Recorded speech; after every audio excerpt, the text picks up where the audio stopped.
cars, start your engines! Start up when you're ready.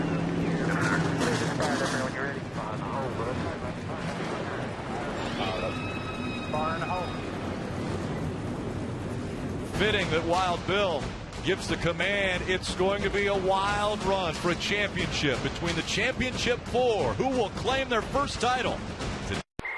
It's a touchdown.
Tonight, and indeed he does. Back-to-back wins for the 19-year-old. William Byron wins at Indy. The kid out of Illinois. New race leader, Allgaier so strong. The 7 of Justin Allgaier has officially clinched. Elliott Sadler, meanwhile, all by himself. Great run by Elliott Sadler. Elliott Sadler is into the championship 4. Hemrick is fast as they head back. 21 of Hemrick fighting to get into the championship 4, and he will do it as well.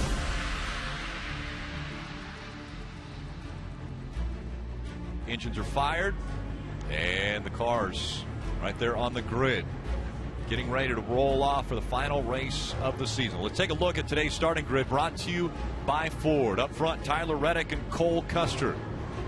Then right behind them in row 2, Christopher Bell and Daniel Hemrick, the best qualifier of the Championship 4. Yeah, row 3, we have Ryan Preece and William Byron. Preece only making his 4th start, but top 5 in the previous 3. Row 4 behind him, Brendan Poole and Sam Morris Jr. Brendan's championship hopes ended last week. Back in row 5, it's going to be Ty Majeski and Matt Tiff. Tiff, last race with JGR. He'll be moving to RCR for 2018. Yeah, row 6, we have Blake Cook and Casey Mears. A little bit of a hometown race for Blake Cook. He's from West Palm Beach, Florida. Row 7, another Florida native, Scott Legacy Jr. starting next to championship contender Elliott Sadler. Back in row 8, it's going to be Ryan Reed and Justin Allgaier. He's the lowest qualified in the championship 4, but he has Chad Knaus as a sub and crew chief for him. Back in row 9, Corey LaJoie, Michael Lynette. A little deeper in the field, row 10, Ross Chastain and Brandon Jones of Atlanta, Georgia. We're going to ride along with a few different cars, and we'll start with the 7 of Justin Allgaier. Well, you just mentioned the crew chief situation for Justin Allgaier. He'll have the Sunoco onboard camera, which includes the coolest shot in racing, the helmet cam. Another one of our contenders, Elliott Sadler, the One Financial cam, starting 14th. And also, 22 car Sam Hornish Jr., the Ford Performance cam, starting in 8th. Well, the number 9 of William Byron has the Sonic onboard camera. He'll be starting in the 3rd row in the 6th position. Also riding along with Daniel Hemrick, highest qualifying championship contender with the Hardee's cam. How about the 00 of Cole Custer with the Ford Performance onboard camera starting in the front row? Can he be the spoiler? Can he beat the championship 4 today? Not only will we ride along with a few drivers, we'll also have cameras all the way around the racetrack, as well as one up in the sky. Our aerial coverage provided by our partners at Smithfield Foods. 2 by 2, they're working their way around this 1.5 miles as we get ready for 200 laps, equating to 300 miles in this 1.5 mile racetrack. A few more updates before the green flag flies. Let's go back to pit road and Dave Burns. Rick, just one thing to point out that may be to Elliott Sadler's advantage all day long. Entering his pit stall, there is no one behind him. He has the first pit stall in, so there is a real opportunity for Elliott to easily come into his pit stall, then to finally get into his pit stall, and then work his way out past the other cars. It's an advantage of picking a pit stall that is very clear. Parker? Well, Dave, much has been publicized about Jason Burdett being suspended for this race, and who's his villain? 7-time Cup Series champion Chad Knaus. He and Justin have just started to get to know each other on the radio, including Chad letting him know that the sun gets so bad when you're coming on pit road here early in the race to make a mark in the restart zone. It's been interesting to listen to these two just start to figure each other out as we go into this race, Kelly. Well, there's just one guy behind the wheel, but it's very much a team sport, and there's been a key personnel change on the pit crew of the 21. Usual front tire changer Jeff Cordero is out with a knee injury. He's being replaced by Chase Masterson. Good news for this team. Chase has pit crewed with this group before, so he said he's good to go. He said, these are my boys, Marty.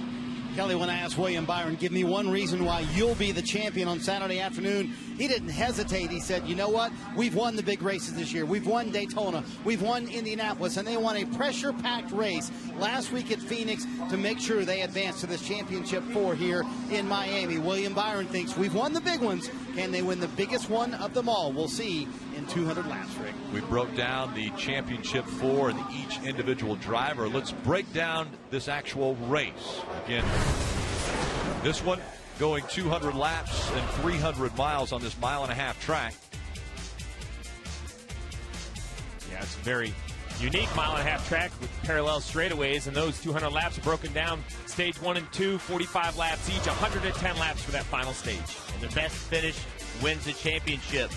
Remember, these guys, those stages don't mean anything to them. It's just whoever finishes in front of all the rest of the 3, that is your 2017 champion.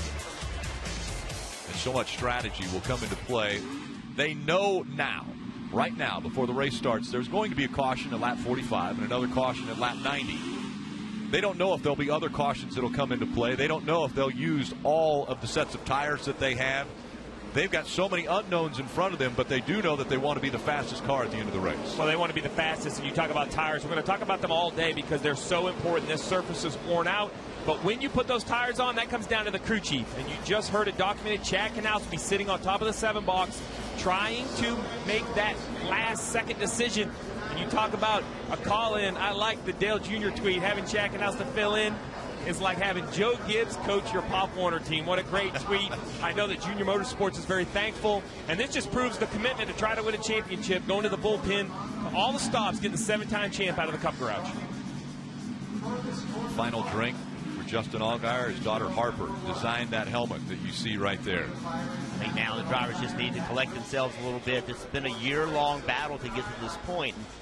You cannot win this championship on this first race lap, but you can certainly lose it. So track position matters, but you cannot get so amped up to make a mistake early in this race. Rick, with the preferred line right against the wall here at Homestead Miami Speedway, it's going to be a test of patience. Can you control your emotions and be a little conservative to take care of your car so it's around and in good shape for the closing laps? You mentioned patience, but things do happen quick here.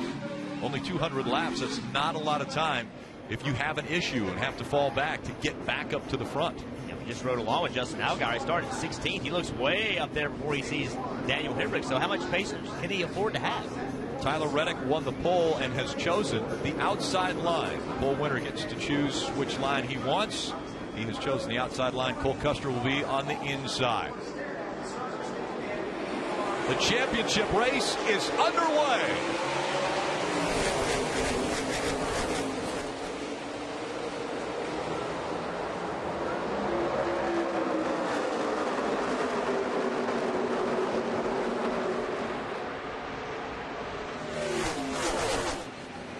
Right away, rocketing down the backstretch. Cole Custer on the inside of Tyler Reddick.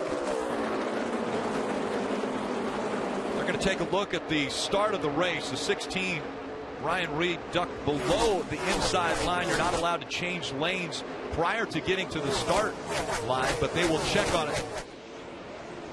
And sure enough, they're going to show the black flag to the 16. It will be a start violation for Ryan Reed. Not the way he wanted to start this final race of the season. Cole Custer now tucks in behind Tyler Reddick.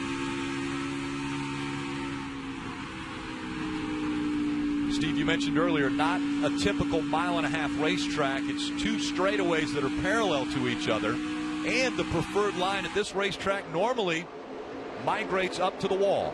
Yeah, they reconfigured this racetrack years ago and put in progressive banking, which basically means as you get closer to the outside wall, the banking increases. And because of that reason, the preferred lane has moved right up against the wall. But that's a few laps into a run as the tires age. You see that run down the back straightaway. This race between Christopher Bell and Daniel Hemrick. Bell was right beside him in the middle of the corner, but you can see, especially with these lower powered Xfinity cars, if you can get that top lane working, it's really going to help your speed down the front straightaway, battle for the lead. And here comes the 00. Cole Custer wants to take that spot away from Tyler Reddick. He does it at the bottom of the racetrack. Cole Custer was fighting to be a part of the championship 4, was one of the contenders, but not able to make it happen and make it to this race. One of the top 4 point getters of the season, of that round. And so Cole Custer now just fighting to keep the momentum up as the end of the 2017 season is upon us. He wants to end in victory lane. Well, Rick, you mentioned there was a restart violation on Ryan Reed. Well, here's the original starts. You see right in front of him, the car doesn't seem to want to go. The 3 spins the rear tires pretty severely. The 16, I think, changes lanes to avoid the 3. I'm not sure he was looking to get down there for an advantage more than not to make contact. So you'll see this is another view from Justin Allgaier. I mean, you see how much the 3 spins the tires. So I think that's a little bit of an unfortunate call for the 16 of Ryan Reed. I understand you're not allowed to change lanes. I thought there was a little bit more room for discretion, but in the end, those are the judgment calls that NASCAR has to make, and in their judgment, the 16 changed lanes, and he was penalized. There's William Byron in the 9, one of the championship 4 contenders, as he looks back behind him in the race going on behind him between the 22 of Sam Hornish Jr. Able to go by Ty Majeski.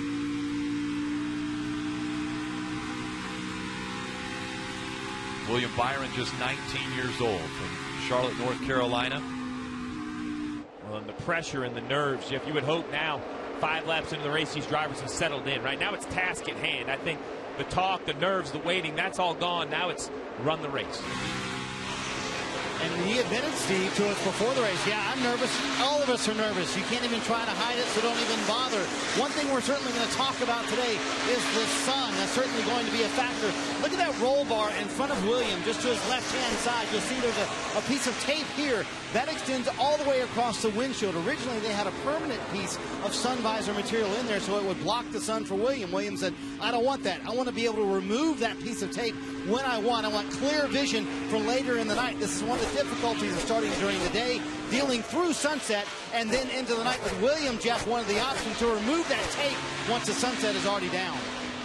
Well, that sun, there's a little bit of cloud cover right now. That's helping them out. But down this front straightaway, as this race goes on, it'll get a little bit worse. Then it'll go away. Once the sun sets, it's not a problem. But on restarts, it can be very, very difficult because it's right on the straightaway where it bothers you.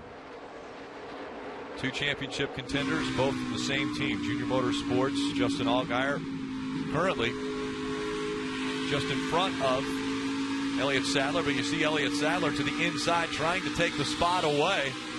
There's that sun we're talking about. You can't even see turn one, but as you get closer to it, the sun will go behind the grandstands, and now it pops back and you can see it. And Jeff, you see what he's doing right here as he goes off into turns 1 and 2, going to the bottom and listening to TJ Majors, his spotter, talk a lot about what other cars are doing, how they're running a little bit higher and making headway. But it looks like the 7 to me is maybe being a little conservative here, not really going all the way up to that wall, just to not make a mistake and get into it here in the first stage. Well, Parker, one mirror they're going to use a lot is this one right here. Look at the cars. You see Elliott Sadler right there looking to the inside of Justin Allgaier. So as we talk about the sun and the angle, that's going to be a judgment call for the driver all day. As they run the top of the racetrack, that driver to his left is going to come into view, Jeff, and you have to decide whether you're going to give him the spot, which I think Justin Allgaier is going to have to do here off the corner, versus staying in line and the 98 of Casey Mears behind him. Allgaier trying to keep the momentum up on that high line as the one of Elliott Sadler does get clear of the 7. And so Elliott Sadler trying to move up. Dave. Rick, pit work should be exceptional today. Every one of the championship contenders has a Monster Energy Cup Series pit crew pitting their car. But last week, remember, all the Junior Motorsports guys got diverted to Arkansas and didn't make it to Phoenix, and they were unable to pit the cars. Elliott couldn't help but have some fun with them. He said, I'd like to welcome the pit crew that had the week off last week. Good luck, guys. Keeping it lighthearted, that's a good thing. I know that everyone has their nerves that they're dealing with. Even 19-year-old William Byron. Yeah, William Byron admitted that he was nervous, and guess what? Everybody is. He's right. You know, some people try to hide it, but you are nervous with this much on the line. But William Byron, when he started this race in 6th position, he's fallen back to 8th. Sadler and Allgaier have moved forward. Hendricks moved forward 1 position, but this 9 car is actually going backwards a little bit. And how concerned are you early in this race? Only 11 laps in of the first stage, just 45 laps before they'll be guaranteed the opportunity to come to pit road. Well, I believe there's still time to make this car better. I mean, it is so early in the race, and the track's going to change a great deal. We talked about that sun. Well, as that sun sets, the track's going to cool down. It's going to change. So many times at this racetrack, the cars that look really good right now, they have a hard time being that good when it cools down. William Byron, the winningest of the Xfinity Series drivers with 4 wins on the 2017 season right now. He's running 8th. NASCAR on NBCSN is brought to you by Ford. Going further so you can. And by Bank of America.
Together, we...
This spotter coverage is brought to you by Liberty Mutual Insurance, helping drivers worry less on the track and on the road.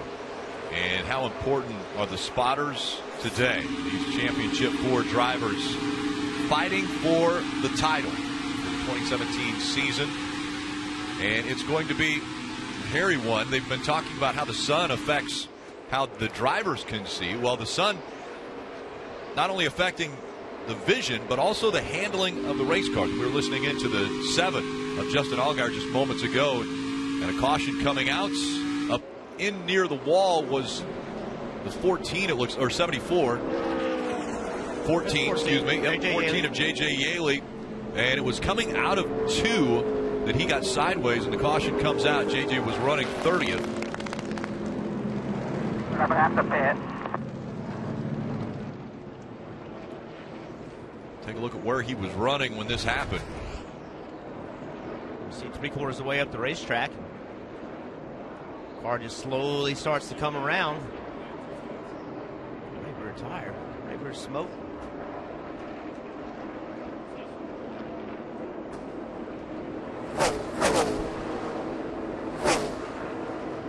So this isn't going to be a new conversation, but a conversation they'll have to have as you see the 14 and another replay of him losing control is tires. They're huge. These cars have already slowed down almost 2 seconds in roughly 20 laps of racing. So with a limit of 5 sets in the race, how do you break this race up? You know you're going to have the guaranteed stage finishes. So that is 2 yellows for sure. And that last stage, you want to have tires on that point. So if you're one of these 4, one of the championship 4, this is decision time number 1. These are going to continue to happen all day. Do you put tires on now? If you don't, and most do, you will easily probably lose a lap in 26 laps. But if you're the only one that pits and you burn that set of tires up, then you're behind. So, pit strategy can be complicated because what are your competitors going to do? Yeah, that makes it even more complicated because the 4 championship drivers, these stages don't mean anything. But for everybody else, they're racing for points. It does matter. Those points add up. So Cole Custer now leading the race. He spit them points. He needs these stage points to help him stay at 5th in points. All right, Steve, you're the crew chief for Daniel Hemrick, who is leading the championship 4. What do you do? I think I will come to pit road and put tires on my car. I think with only 19 laps complete, it's time to put a set on. If not, you're going to lose so much time. But it looks to me like there's not very many takers. They're going to save them for the end of the race. Very few are going to make their way to pit road. So with that, a little break in the action. We'll take a quick break and be back for more of the championship race here. And the fumble is recovered.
NASCAR Drive is NASCAR.com's live race day companion. It's now available on your mobile device. Never miss a playoff lap with NASCAR Drive. You can visit NASCAR.com/drive from your PC, tablet, or mobile device. You're watching the Ford EcoBoost 300 from Homestead Miami Speedway. 21 laps complete, 24 to go in stage 1. Still out front, Cole Custer is able to get by Tyler Reddick for the lead. Ryan Preece running third. Sam Hornish Jr., Ty Majeski all in the top 5. The top running championship 4 contender is Daniel Hemrick, currently in the 6th position. Let's listen into a little spotter coverage from the 9. You're not comfortable getting up to the wall right now because of the balance, or are you just being conservative? Yeah, I was a little bit free in these runs, but I was just starting to get up there, so I'll probably get up there quicker, a lot quicker this time. That 42 is lifting at the first 3 cones into 1. It's way early for him to run the top, just FYI. That was spotter coverage presented by Liberty Mutual Insurance, helping drivers worry less. So you heard him mention the 3 cones, the first 3 cones. Well, here you go. These cones are sticking through the fence, actually, and what he's talking about is the first set of cones that the drivers will get to. So those cones that we just circled, they're closest to the start-finish line and lifting way early. This racetrack sucks you in to drive it into the corner way too deep, and if you're going to run the top, you need to lift a little bit earlier, slow that car down. But when Williams said he was loose getting in the corner, that's very difficult to run the top because you need to enter right against the wall. Marty. And Jeff Dave Ellens knows that because those 3 cones are literally right in front of his pit stall. And if William needs any driving help today, he's got a lot of firepower here in his pit stall. You can see Rick Hendrick and Dale Earnhardt Jr. hanging out in the 9 pit today. So I don't know that the 19-year-old from Charlotte is going to need any driving help. But if he does, the boss man's here. It's been documented. William Byron will make the move to Hendrick Motorsports, running full-time for the Monster Energy Cup Series. And a pretty impressive number that he'll be driving as well at the 24. Field approaching the Geico restart zone.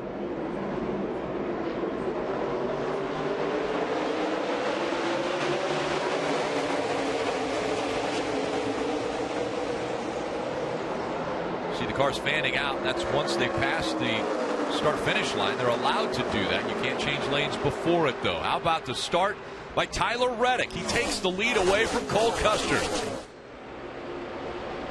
Pay attention. We saw some more tires, more cars spinning their tires on that restart. We've seen how important restarts can be late in the run. They're going to have to figure out how to not let that happen. Cole Custer making a charge for the lead. Here he comes again to the inside. Cole Custer trying to take back the lead after losing it on the restart. To the inside line goes the 00, and Cole Custer surges forward through 1 and 2. He'll move up the racetrack right in front of that 42 and take the lead back again. Reddick, though, dives to the bottom. He'll try to take it back. Yellow stripe on the back bumper indicating a rookie status for Tyler Reddick. He's going to slide up the track, but will he slide in front of the 00? He does. So now Cole Custer back to the inside. He'll try to take the lead back.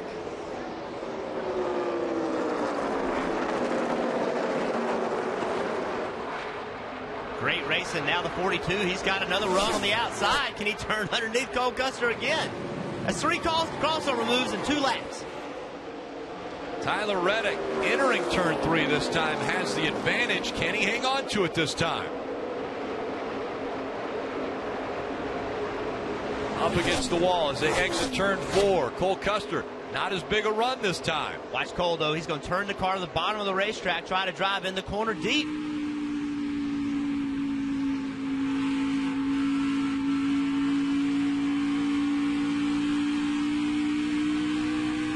Exiting 2, Cole Custer on the gas a little quicker. And with that, he takes the advantage going into 3. Sliding up in front of Tyler Reddick as they exit turn 4. Will Reddick have the momentum again? He looks to the inside one more time. This time, Cole Custer dives into 1 a little bit harder and has the advantage by 4 car lengths over Tyler Reddick.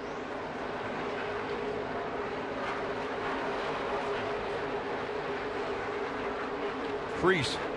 Hornish Jr. and Majeski still rounding out the top 5. The one of Elliott Sadler has been moving up steadily, now up into the 8th position. He's 2 spots behind Daniel Hemrick. On the left side of your screen, you see where the championship 4 are running. And Elliott Sadler restarted 10th on that restart, and he's worked himself up to 8th. So a good restart. That's going to be very important. You see the 20-car Christopher Bell getting by Sadler. These restarts are going to be huge.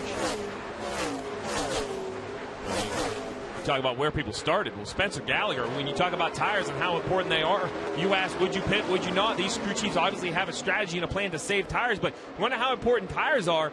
The 23 of Spencer Gallagher is up to the 6th position. He started 28th on the restart, from 28th to 6th in just a handful of laps. The drawback to that is he has one less set of tires now as this race continues on. Yeah, but you see how valuable they are, and that's why we're going to continue to talk about tires. This 23 car, you know, hasn't really showed top 10 speed, but a great call by Joey Cohen on top of the pit box, thinking they need tires now. And we mentioned the end of the stage and how it's important for the guys that aren't racing for the championship. He's going to have a nice finish. Kelly?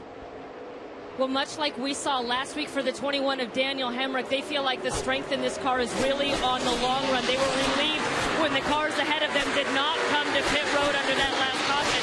They felt like it was too early. Daniel told me before the start of the race, these first 2 stages are just about clicking off laps and learning about his race car to set him up for the final restart, or final pit stop, I should say, of this race. I asked him if he'd be concerned about getting passed by another competitor. He said, nope, just got to click off the laps in the first couple of stages, Dave. And Kelly, you saw Elliott Sadler taking a peek there a couple of different times. One of the reasons why he's not forcing the issue right now, they had a long conversation under the caution, and Elliott told his crew chief, Kevin Mendering, I feel like I'm using the right rear tire a lot more today than I was yesterday. Jeff, you know that if you do that dicing like the leaders have done and you're abusing that right rear, that can be costly. Well, it can be on these kind of racetracks where Steve just talked about, you know, the example of a car with new tires, how much better he was. So if you're spinning that right rear tire and overheating it, you're just damaging it. So another example right here, the reason, you know, Scott Legacy Jr. had a problem on the racetrack. He pitted, and now he's all the way up to 8th spot. Those fresh tires working out. The other thing that's happening right now is the track is changing. Right now you see these cars driving into the sun as they go into turns 1 and 2. Well, the sun is now behind the grandstand, so it is shaded. So this part of the racetrack is now going to handle differently than what the track in 3 and 4 will do. Marty. Hey, Rick, some of these cars are falling back because of fresher tires on the racetrack, including William Byron in 14th right now. Nothing from the young driver, but he did say as the run went on, their car seemed to be getting a little bit better. And he also was a little surprised because they have been good on the short runs in practice. They work to make the car better on long runs. They don't have that speed right now, but maybe when the sun goes down, that 9 might come to life, Parker. Marty, his teammate Justin Allgaier does not have a similar story. As you saw that 9 to William Byron running the high side, Justin struggled up there. Really felt like it's been slippery, but he did get some reassurance from that 7-time Cup Series champion on top of his pit box right now. Take a listen. Not bad, really, not bad. I know it's a handful. It's not a lot of fun right now, but you're only a pinch off of the guys that were racing. And the guys that aren't faster than us, really track position is the big factor. So you're doing a fine job. So I don't know about you guys, but I feel calmer after hearing that when a guy like Chad Knaus tells me I'm doing a good job out there. Well, that's why he's up there. He goes up there to help make decisions, but to manage the situation, manage the enormity of the event. He knows he's been here many, many times in his career.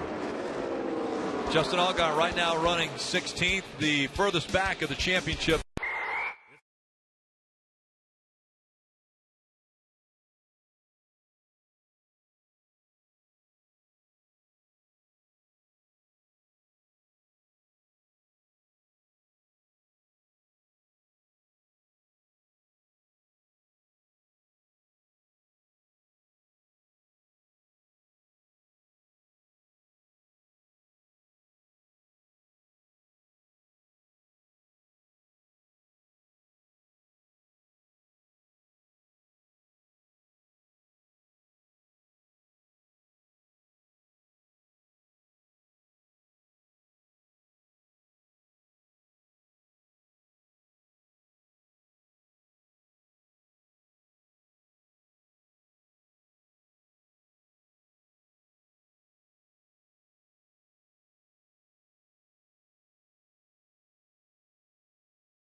all of his competitors through that first stage. Daniel Hemrick, Elliott Sadler, William Byron, and Justin Allgaier fighting for a championship here at Homestead. And the fumble.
Order. Catch all the action of NASCAR on NBC with the NBC Sports app. You can get closer with alternate camera angles, driver stats, and track information, and you can get it anytime, anywhere. I want to take a look at the stage results brought to you by Ford Performance. Cole Custer driving that blue oval was able to win stage 1. Hemrick and Elliott Sadler are part of the championship 4. But again, it's whoever finishes in front of the other 3. Dave. Elliott Sadler gives up 8th position to come to pit road. A yellow wrench will go in the window. The red Sunoco fuel can will be plugged in. 4 Goodyear tires will be put on, and adjustments hopefully to get his car to work better from the middle of the corner to the exit, Parker. As Justin Allgaier finishes 19th in stage 1. He told me before this race he wouldn't be too worried if they were falling back at the start because this track changes so much. He needs 4 Goodyear tires, Sunoco fuel, and needs to be tightened up, Kelly. Daniel Hemrick said he had really good turn through the center of the corners, but was too free entry and exit. They made an air pressure adjustment, a slight wedge adjustment, Marty. William Byron hoping Dale Earnhardt Jr.'s pit crew can gain him some spots here on pit road. He said at the end there, closer on lap times, too free on entry. He said that really hurt him be able to run the wall. Also tight in the center, free on exit as well. Tape on the grill and air pressure, an adjustment, Rick. Ryan Preece grabbed a couple spots, 3 of them to be exact. Tyler Reddick grabbed the lead away from Cole.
It's your turn to make the guac.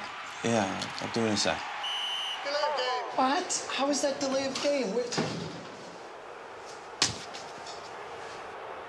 I'm gonna make that guac now. No guac, no game. Avocados from Mexico.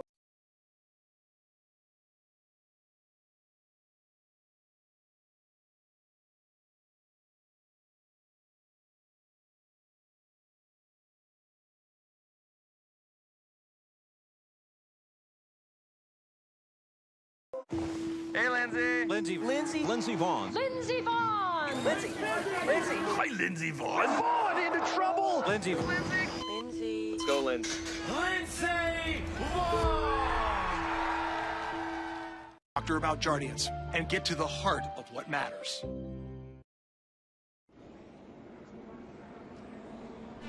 In 2018, the world's best athletes compete on the world's biggest stage, the Winter Olympics, coming February to the networks of NBC Universal. We're lucky enough to have an Olympian as a part of our team, also a world champion in the 100 meters. Welcome in, Otto Bolden. Yeah, and I feel very lucky because I got a chance to spend some time with Junior Motorsports' Chris Berkey, of course. This is sort of a homecoming for him because he's an ex-Miami Dolphins scout. I asked him what the chance of him going back to football. He said absolutely none. He is so connected still to the collegiate and the pro ranks. It's why he's able to find so much of the talent as the crew coach for the Junior Motorsports pit crew. But I asked him, I said, where else are you looking in other events and in other sports maybe? And he said ice hockey and also wrestling. So this guy never takes his foot off the gas, always trying to find a new way to make Junior Motorsports pit crew better. Yeah, I mean, it's look for physical talent. You obviously need to have the physical ability to do the job. But one thing interesting about the wrestlers I've heard from a lot of the pit coaches, Rick, is the, it's a single event. So not a team. It's you versus another person. So that mental approach, they think, helps when the pressure's on a pit stop. And there's definitely going to be pressure building up throughout this entire event. As field approaching once again the Geico restart zone out front. Tyler Reddick and Ryan Preece making up row one. Green flag back in the air.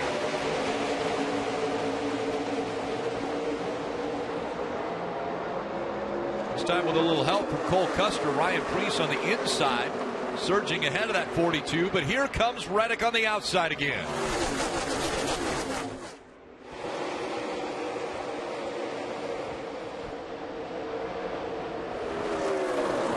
Both drivers running 1 and 2 right now. Not full-time competitors in the Xfinity Series. Tyler Reddick has run more races than Ryan Preece. Ryan Preece actually just a handful of races for that young man. How about behind them, William Byron? He has driven up to 5th place on this restart. A great restart. And how about Daniel Hemrick in the 21? Impressing everyone today. After his qualifying performance, qualifying in front of the other Championship 4 contenders, and he has been in front of the other 3 Championship 4 contenders the entire race, but now he'll be challenged by the 9 of William Byron.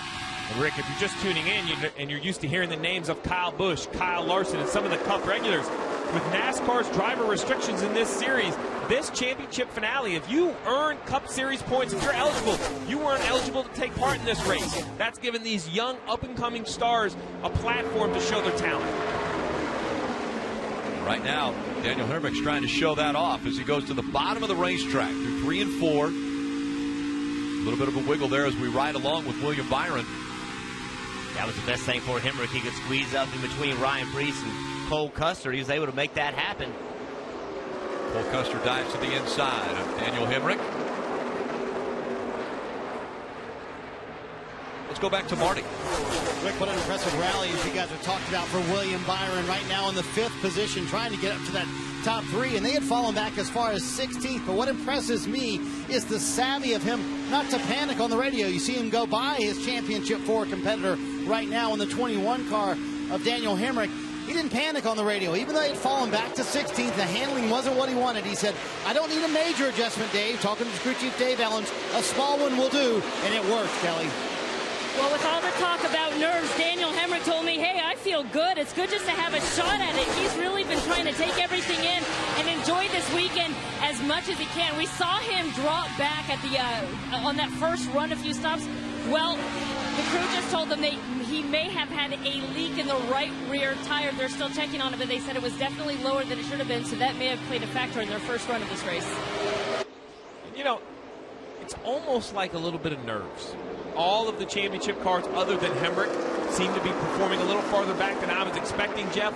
But now that there's a stage under their belts, it's kind of like the nerves are gone. First trip to pit road, some adjustments, and now here they are, all inside the top 10 with Justin Allgaier in the 7 running 10th. Jeff, if I had any nerves, I would think Daniel Hemrick maybe almost reached a crescendo as he was watching Cole Custer get sideways in front of him. Well, you and I grabbed each other like, oh, no. We're making that fast, Cole Custer. Cole Custer got 2 in 1 lap. He drove underneath and got 2. Well, look as he drives into turn 3. Watch the car turn sideways. Way loose. Good job, though. Still makes the pass. Watch on the in-car of Hemrick. Wow. Daniel had to be thinking, oh, no, back down. Tyler Reddick still out in front. Cole Custer now has closed the gap, though, and trying to reel him in. And by the way, Marty, that 00 is going forward while that being that loose. Impressive, wasn't it? And for the young 19-year-old out of California, I don't think we should be surprised by this performance. Nobody in the Xfinity Series scored more points on the 1.5 miles than Cole Custer. And he's just been so impressive this year. He seems to get better almost with every run. Was dealing with a race car that was too tight on that first run, was able to lead much of that first stage. But, Jeff, you and I have talked about it. That's what's impressed us about Cole Custer. Nothing seems to faze him for a 19-year-old, and he's gotten better throughout the season. And remember, this is a new team. I mean, this team started from nothing, and they're, had a shot to get to this race with a chance to win the championship. And this great battle at Phoenix last week, only 4 points. 4 points is what kept him from going here with a chance to win a championship. He was battling with the 21 of Hemrick to try to get that final spot, that final position in the championship 4. Just wasn't enough racetrack and enough time remaining. Hemrick actually was able to better Cole Custer. And a classy move for Hemrick to come over and congratulate Cole Custer on a great race. Those two did trade a little paint there at Phoenix, but in the end, it was Hemrick that moved forward, and now Cole Custer trying to move in front of Tyler Reddick for the race lead and finish the 2017 season off on a high note. Once again to the inside. Custer trying to take the lead away from Reddick. Look how far he pulls away from him. Kelly. We see the 21 of Daniel Hemrick now. He's just told the team he's going to come down to pit road. He is having battery issues, says it won't hold a charge.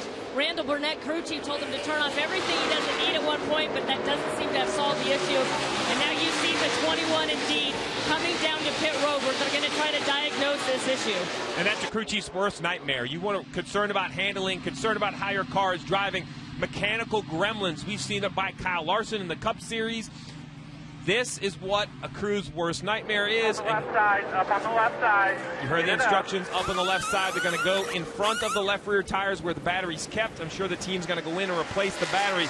But as he sits on pit road losing laps, it looks to me like he's also losing a championship. Yeah, lengthy change. These battery changes, they do it relatively quickly, considering you're changing a battery, but not quick enough to probably, as you said, win a championship. Yeah, stay in contention for the title. And, a lot of people say, hey, a championship shouldn't be decided because of mechanical issues, but this is a team sport. This is a team sport, and, this is part of racing. Unfortunate, this will be a lengthy stop for the 21 team, losing multiple laps. And a good possibility, a chance at the championship. But there's a lot of racing still to go. A 200-lap race and only 63 laps complete of that 200-lap race. Sam Hornish Jr. as we ride along with the 22. Hornish Jr.'s moved up into the 4th position. Cole Custer out front, Tyler Reddick, Ryan Preece, Sam Hornish Jr., and then William Byron, the leader now of the championship 4, running into 5th position. Elliott Sadler's behind him in 6th. Rick, you mentioned about the limited number of starts for Ryan Preece here in 2017. This is only his 4th start. The other 3, though, were all in the top 5. One of them a win. So as I mentioned, with that driver rule not allowing the Cup guys to run in this final race, that's what's allowing someone like Ryan Preece to get seat time. And in 2018, it expands even more, and any Cup regular can't take part in the entire Xfinity playoff schedule. So that's going to give more young drivers a chance, because in the end, Jeff, that's what this series was best known for, was creating and giving opportunity for drivers to get their career started. And guys, we talked about Ryan Preece spending all of his money on those 2 races. That's what he bought from Joe Gibbs Racing, those 2 races, and it paid off for the win. I talked to Steve D'Souza, who runs the Xfinity Series program for Joe Gibbs Racing. He told me he'll have at least 10, if not more, races in this car next year for Joe Gibbs Racing. So well spent money for Ryan Preece, guys. Continue to see the work on Daniel Hemrick's car. So disappointing. 54 laps into the race when he had his issue, and for 53 of those 54, he was leading the championship for. So doing his job behind the wheel, but as you mentioned, Jeff, it is without a doubt a team sport. Continuing to go down laps, Daniel Hemrick, the dejection behind the visor of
EcoBoost 300 from Homestead Miami Speedway out front. Cole Custer has almost a 2-second lead over Sam Hornish Jr. in this, the final race of the season, the championship 4.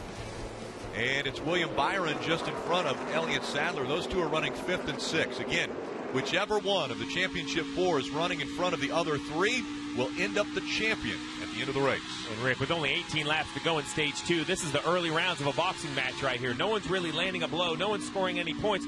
They're sizing up the competition. Right now, Elliott Sadler is seeing what the 9 car has, seeing where his strengths are, where he's perhaps getting beat, and what he needs out of his car to pass the 9 and try to take the position, because ultimately that's what he's going to need to do to try to win a championship. And although we're not seeing him in the screen, Justin Allgaier, he's worked himself up to 10th. He was way back when this first stage ended. So although he's not there and he's still not as good as Byron and Sadler, they've made their car better, Kelly. You can see there on the right side of your screen, Daniel Hemrick, after a very lengthy pit stop, they finally got power back to the 21, but he's 11 laps down. Interesting to note, it's a brand new race car. Daniel said they had been buffing and fluffing it for the last month to prepare it here for Homestead Miami Speedway, but obviously that battery issue has shot their hopes at the championship today.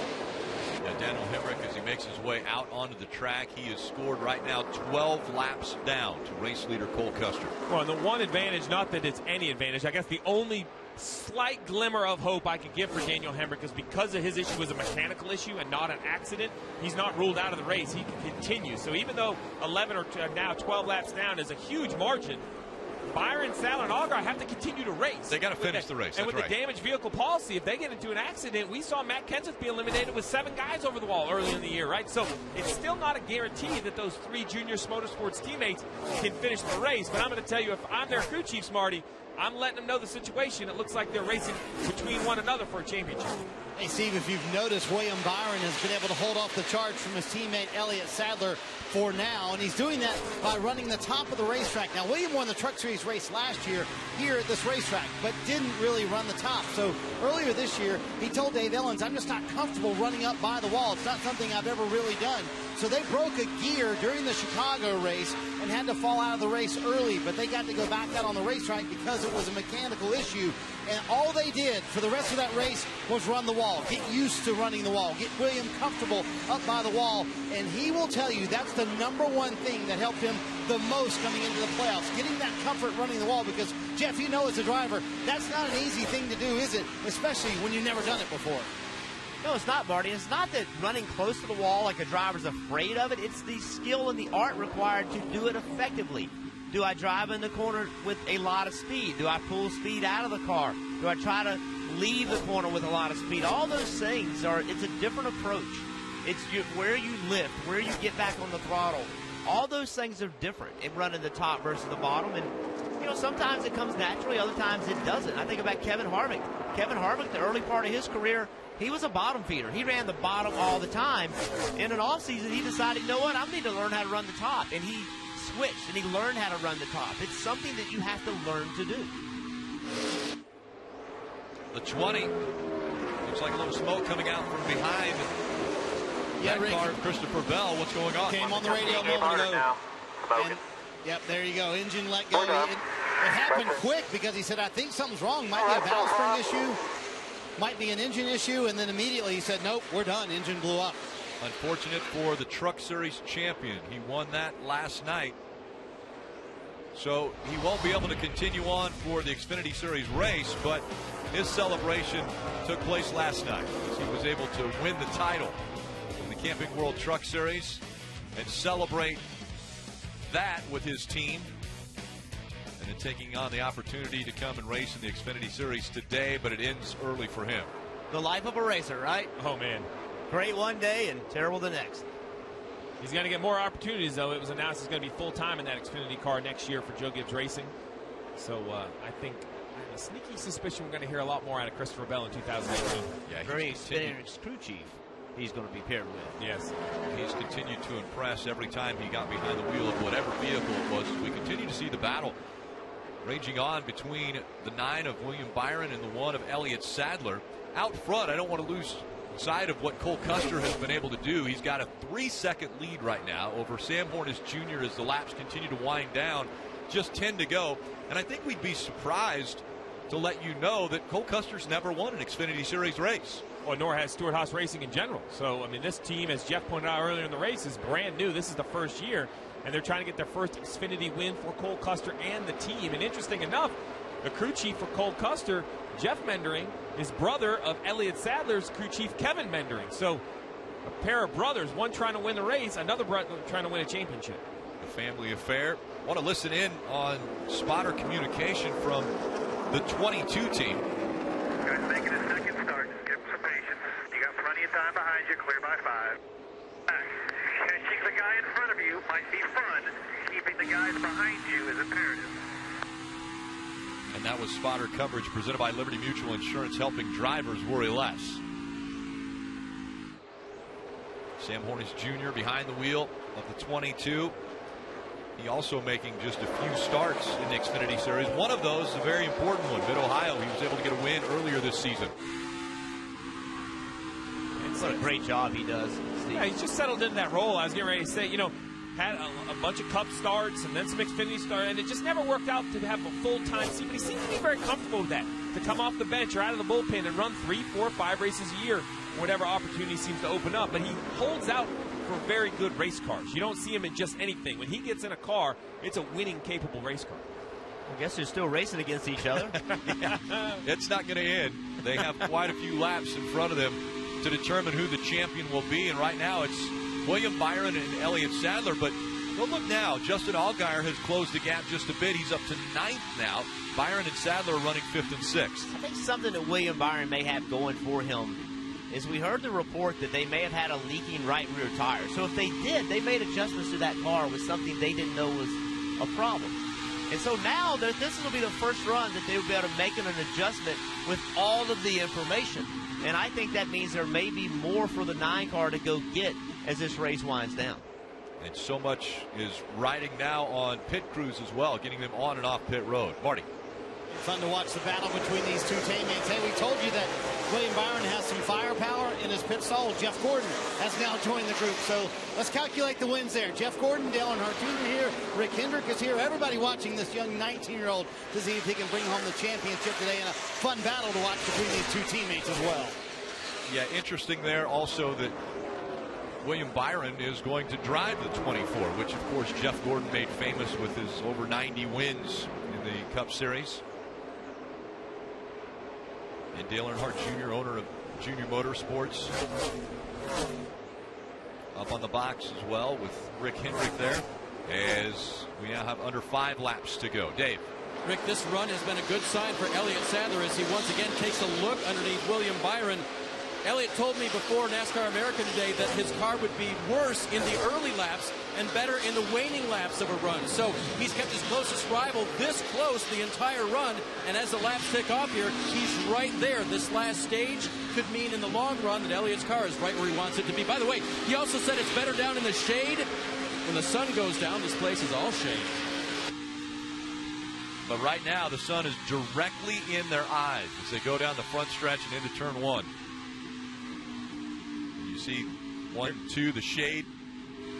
There's the move you were looking for, Jeff, where you took the hard left all the way to the bottom, didn't run the middle of the racetrack, and while he got up next to the 9 of William Byron, couldn't complete the pass, but I think he got through the middle of the corner a little better than expected. I mean, he was close to clearing the 9. Well, you talked about what are they learning right now at the end of this stage. Well, that's one of the things you're learning is that how can I make this pass? Could he have driven it a little deeper as this race develops and that position matters more? Could he have driven it a little bit deeper and slid in front of the 9 of William Byron? And what about sending a message? Right now, Elliott Sadler gets over there next to the door so that William Byron can see that 1 coming up there. He's saying, all right, youngster.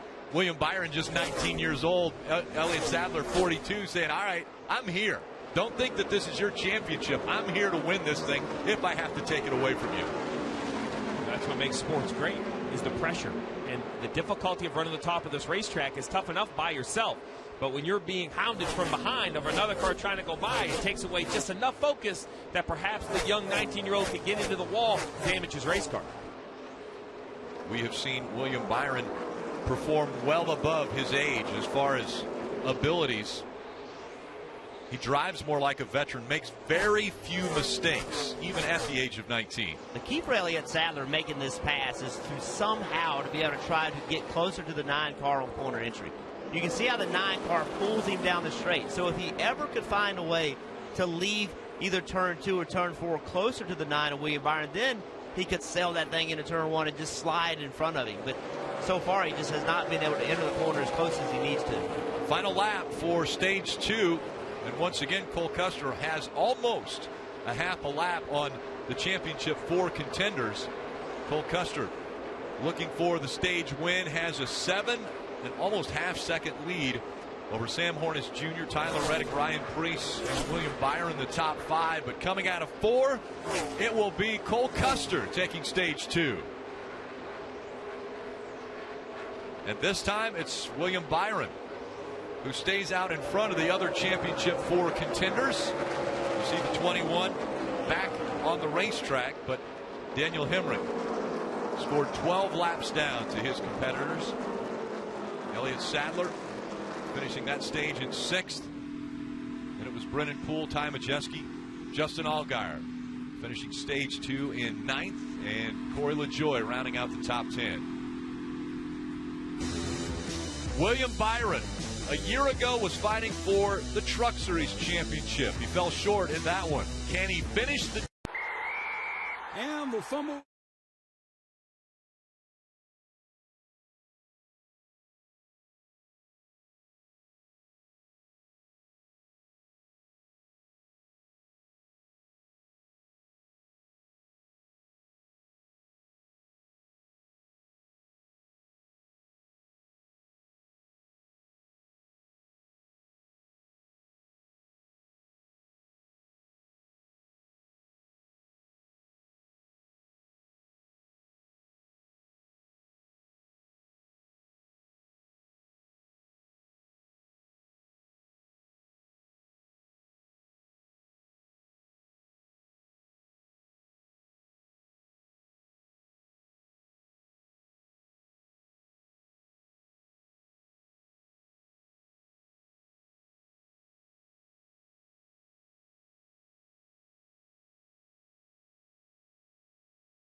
Sunday night is football night. Tomorrow, Carson Wentz and the 8-1 Eagles face Dak Prescott and the Cowboys. That coverage starts at 7 p.m. Eastern with Football Night in America. And Thanksgiving night, more NFC East action as the Giants face the Redskins in prime time on NBC. Crews up on the wall, getting ready for this, the possibly second time. They'll have at least one more time on pit road. Again, these teams, a lot riding on this pit stop. And the field coming to you now, Dave. Rick, here's the riddle that Elliott threw his crew chief. Your adjustments help me in one area, they hurt me in another. So crew chief Kevin Mendering is calling for the wrench in again to make a different type of adjustment. Parker. Guys, don't count out Justin Allgaier, who finished 9th in that stage. Chad Knaus came across radio and said, we may have made the wrong adjustment. That is why you're too loose. They're going to make a couple more adjustments. A little slow there on the right rear of the 7 car. This team had gained a lot of spots in the first stop, Marty. Race leader Cole Custer, bottom left of your screen, has led all but 18 laps today. He says the track is getting freer. He said, I need drive off for championship leader William Byron on the bottom right. He said, I got to get the center of the corner to work better for me. The entry was much better during that run. Tape on the grill, air pressure, and a wedge adjustment for that 9-car rig. Yeah, but a really slow stop for the 7 of Justin Allgaier. Elliott Sadler, that team a better stop. They were able to gain 2 positions on pit road. At the top of the show, you asked us to handicap the 4. Which one had the advantage and why? And I talked about Elliott Sadler and the number of starts, number of wins, and the experience. But I think even more important than all of that is his relationship with Kevin Mendering. This car seems to always advance throughout the race. Through stage 1, through stage 2, they may not be at the front, they may not be leading the pack, but by the end of the race, they're there, at least in the picture on the final restart. Remember, this team and Kevin Mendering didn't get this shot last year. Elliott Sadler was here, but Kevin Mendering wasn't. He was suspended. He didn't get to come down here and race for a championship. I don't think that team was at full song because of it. I look at this team to be very, very tough over this last 107 laps or so. We know at least one more pit stop. That's one more chance for Kevin to work on his race car. Let's go to Rutledge Wood. Rick, I'm down here just being a fan today, hanging out in these pit road cabanas. They are awesome.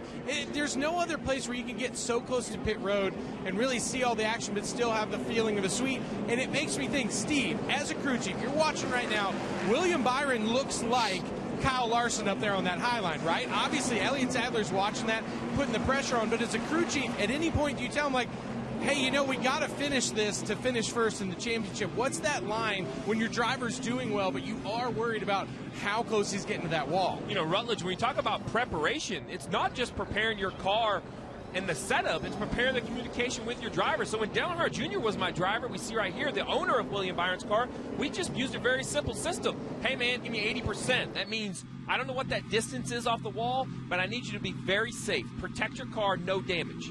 And then there are times in the race that, hey, I need a little bit more, give me 90%. And he knew that was a level in which he might touch the wall, but it would kind of be rare. But then, Jeff, there's those points in the race where I need it all. I need 100%. And I know as a crew chief, if I ask that of my driver, it might come in with the right side smashed off it, but there's a certain point in every race where it's time to go. And, Rudd, I think that's the key. You have to coach your young driver. You see the bigger picture, Jeff. Let him know when it's time to go. Yeah, and I think the problem right now is Elliott Sadler and William Byron, they see each other. I mean, right, you don't have a break. You know that's the guy that you may have to beat to win this championship. So when do you pull the trigger? Is it now? When is that moment? And I think as this race winds down, now only 106 laps to go, like, you can't let up. So who pushes too hard and makes the first mistake? Elliott Sadler now has the advantage over William Byron. Sadler running 4th, Byron running 5th before the restart. Aerial coverage provided by our partners at Smithfield Foods as the shadows continue to get longer. The sun beginning to set here in South Florida. So many things changing as the sun going down. Well, so we talked about Dale Earnhardt Jr. We've seen him. We saw Rick Hendrick. Well, here's the other half of Junior Motorsports, right? Kelly Earnhardt, Dale's sister, Kelly Earnhardt Miller, married to L.W. Miller, a longtime modified racer. She's here. You could see the nerves. And think about this, with the issue, the 21 of Daniel Hemrick, that doesn't guarantee anything, but the odds have moved very, very well in Junior Motorsports department on they're looking at bringing home a championship. So the nerves, I think, are, you see right there, 2 fingers crossed. The nerves are building for sure. And what's interesting, if you ask Dale Earnhardt Jr. about what's the most important part of that company, he points to her. Right. He says she's the boss. She's the one that makes it all happen. Yep. From day to day, it's Kelly Earnhardt Miller that's making all the decisions to run Junior Motorsports. Let's listen in to the 7 radio. You're doing a great job, man. We maybe made a mistake there freeing you up there to try to help the center turn. Don't get down, brother. I know it seems like you're a long ways off, but you're really not. We're talking a 10th and a half, and you're going to be right there on top of these guys.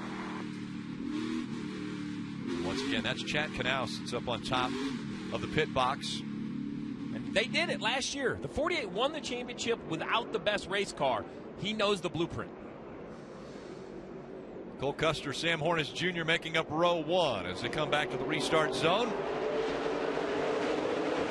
Back into the gas they go.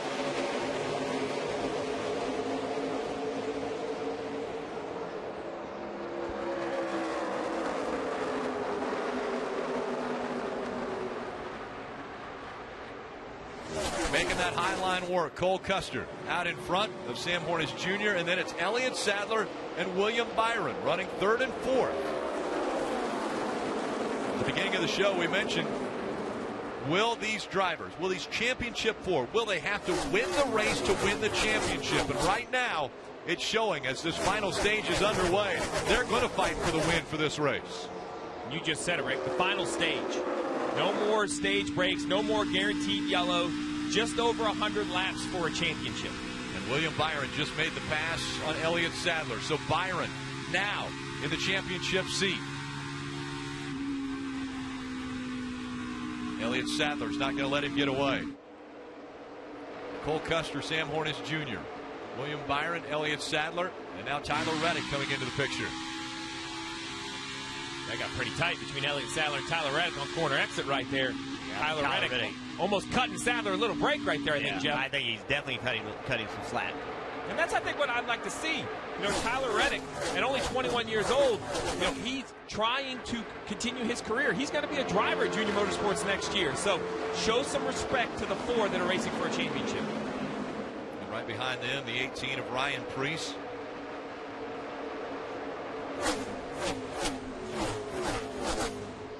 Only 101 laps to go in the 2017 season to determine a champion.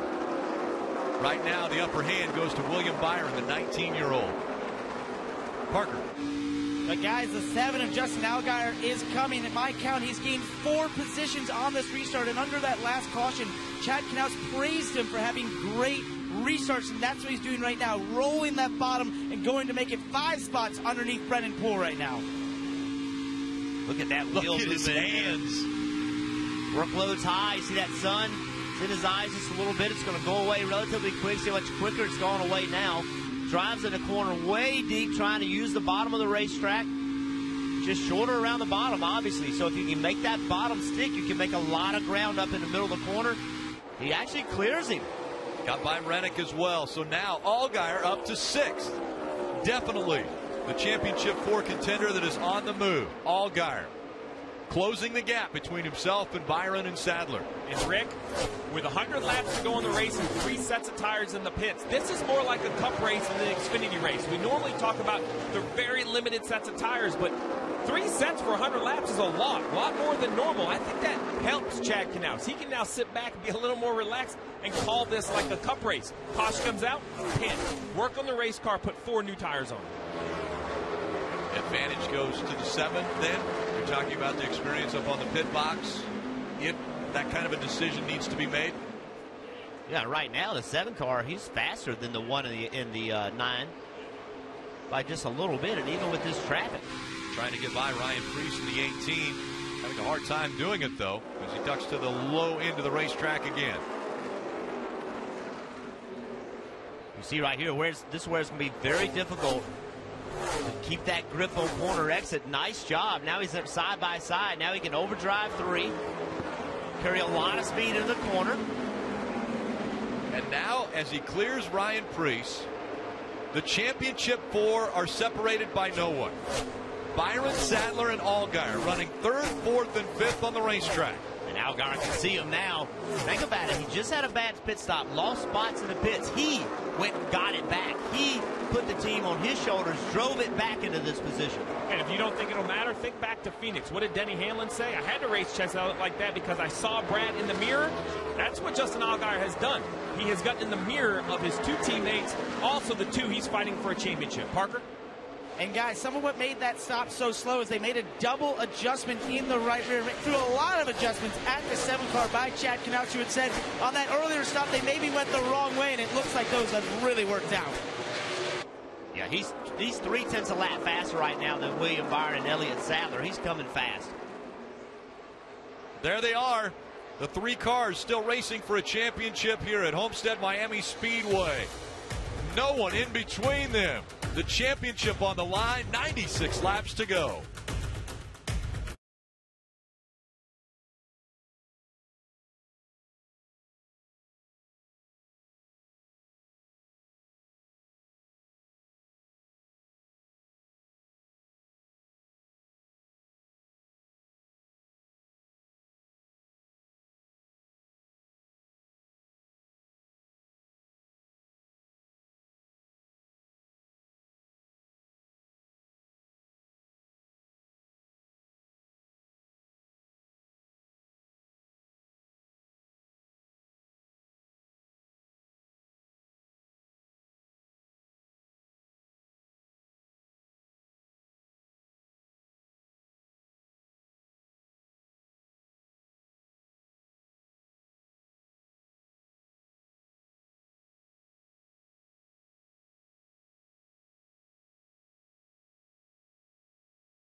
My bad, guys. Didn't mean for that to happen.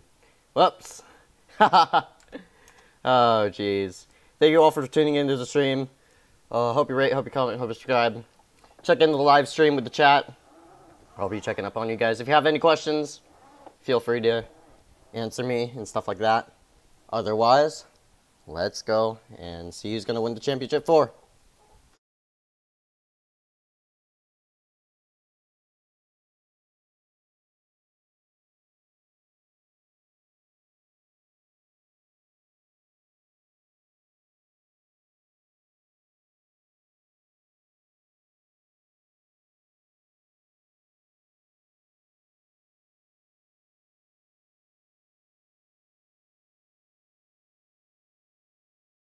Cowboys, Sunday Night Football, only on NBC. Tomorrow on NBC, the NASCAR Monster Energy Cup Series Championship will be decided. Race coverage begins at 3 p.m. Eastern on NBC. Will Kyle Busch, Kevin Harvick, or Brad Keselowski win that second title? Or will Mark Truex Jr. cap off a dominant season with his first? And, of course, it's Dale Earnhardt Jr.'s final race, and as a compliment to NBC's primary broadcast of the NASCAR Cup Series Championship race tomorrow, NBCSN offers Hot Pass, which will telecast simultaneous live coverage dedicated to each of the championship 4 drivers, as well as Dale Earnhardt Jr. in his final race. That's Lee Diffie and Hall of Fame driver Dale Jarrett will have the call on NBCSN, and you see the focus by team owner Dale Earnhardt Jr. here in the Xfinity Series race. He's also going to have the helmet cam for us in his final race. We'll be able to ride along with Dale Jr. Well, he must be nervous because we've seen him behind the box, on top of the box, pacing the box, now standing on pit road. He hasn't stayed in the same location. I think the nerves of having 3 guys running for the championship is settling in a little bit for the Xfinity owner. But can you have a favorite driver? It's like having a favorite kid. He has 3 drivers in this championship hunt right now, and one of the 3 more than likely is going to win because Hemrick, the 4th, is 11 laps down to the field. Can you have a favorite? You can have a favorite, you just can't admit it. That's right. Marty. I tell you, Junior, watching the proceedings, and Steve, yes, he is all over the place, but William Byron, his young 19-year-old driver right now, got a little pep talk from his driver coach, Max Pappas, before this last restart. Take a listen. William, way to be mentally strong was awesome. He was just testing you. Told him way to be mentally strong. He was just testing you, meaning his teammate, Elliott Sadler. He said he didn't have the speed to get by you. And he told him, Max Pappas, before the race, he said, listen, the results today do not define you. How aggressively you pursue this championship and how aggressively you race, that is what defines you. And remember, the best defense is a good offense. I would say that young William Byron's been on the offensive, certainly on these last couple of restarts, guys. Well, Rick, think about this young man. Last year in the Truck Series was the dominant truck. Went to Phoenix and had an engine failure. That eliminated him from the playoffs. Came to Miami and won the race. And he had to be asking himself all year long, what could have been? And I think that's what he's looking at here. Because it was, 1 year and done in the trucks. It's 1 year and done in the Xfinity Series. He's going to the Cup Series. So he finally got back that opportunity to come here to Miami to win a championship. Parker. Guys, Justin Allgaier's charge forward has kind of been slowed a little bit. He's been getting snappy loose off the corner and tight in the center. And then he's also not able to run the top side right now. He just has not been able to match the pace of his teammates up top, talking consistently about just not having the grip up there, not being able to do what he wants with the race car up there, relaying that to crew chief Chad Knaus on the box, hoping to get an adjustment to help that car on the top side, because that bottom side just does not look like it can work this late in the run.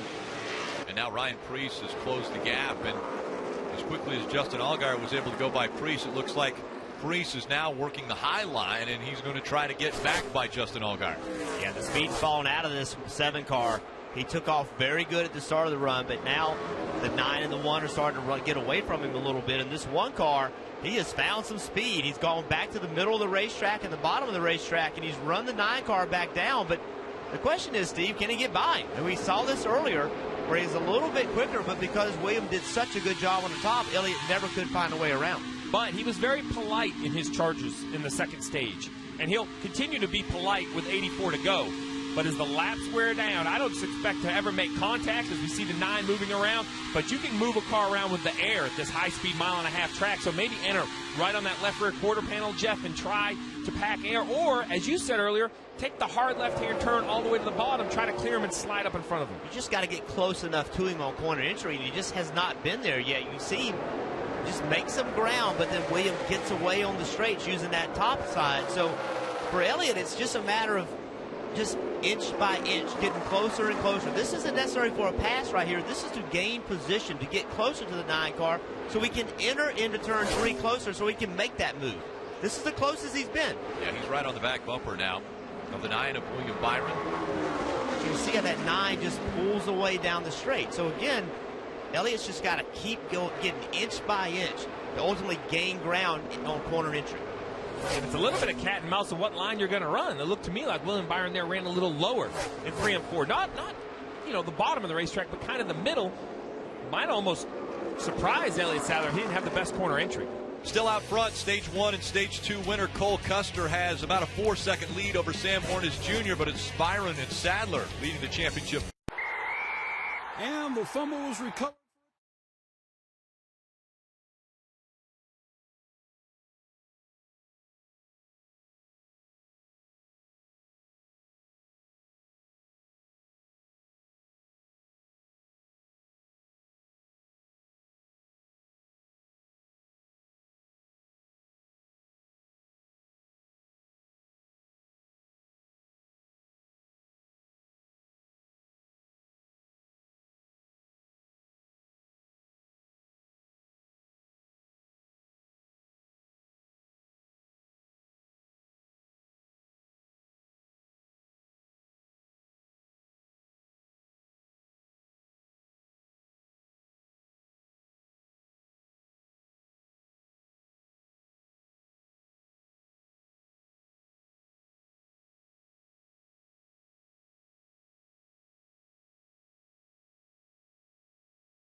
Ford EcoBoost 300 from Homestead Miami Speedway out front. Cole Custer continuing to lead the battle between the championship four.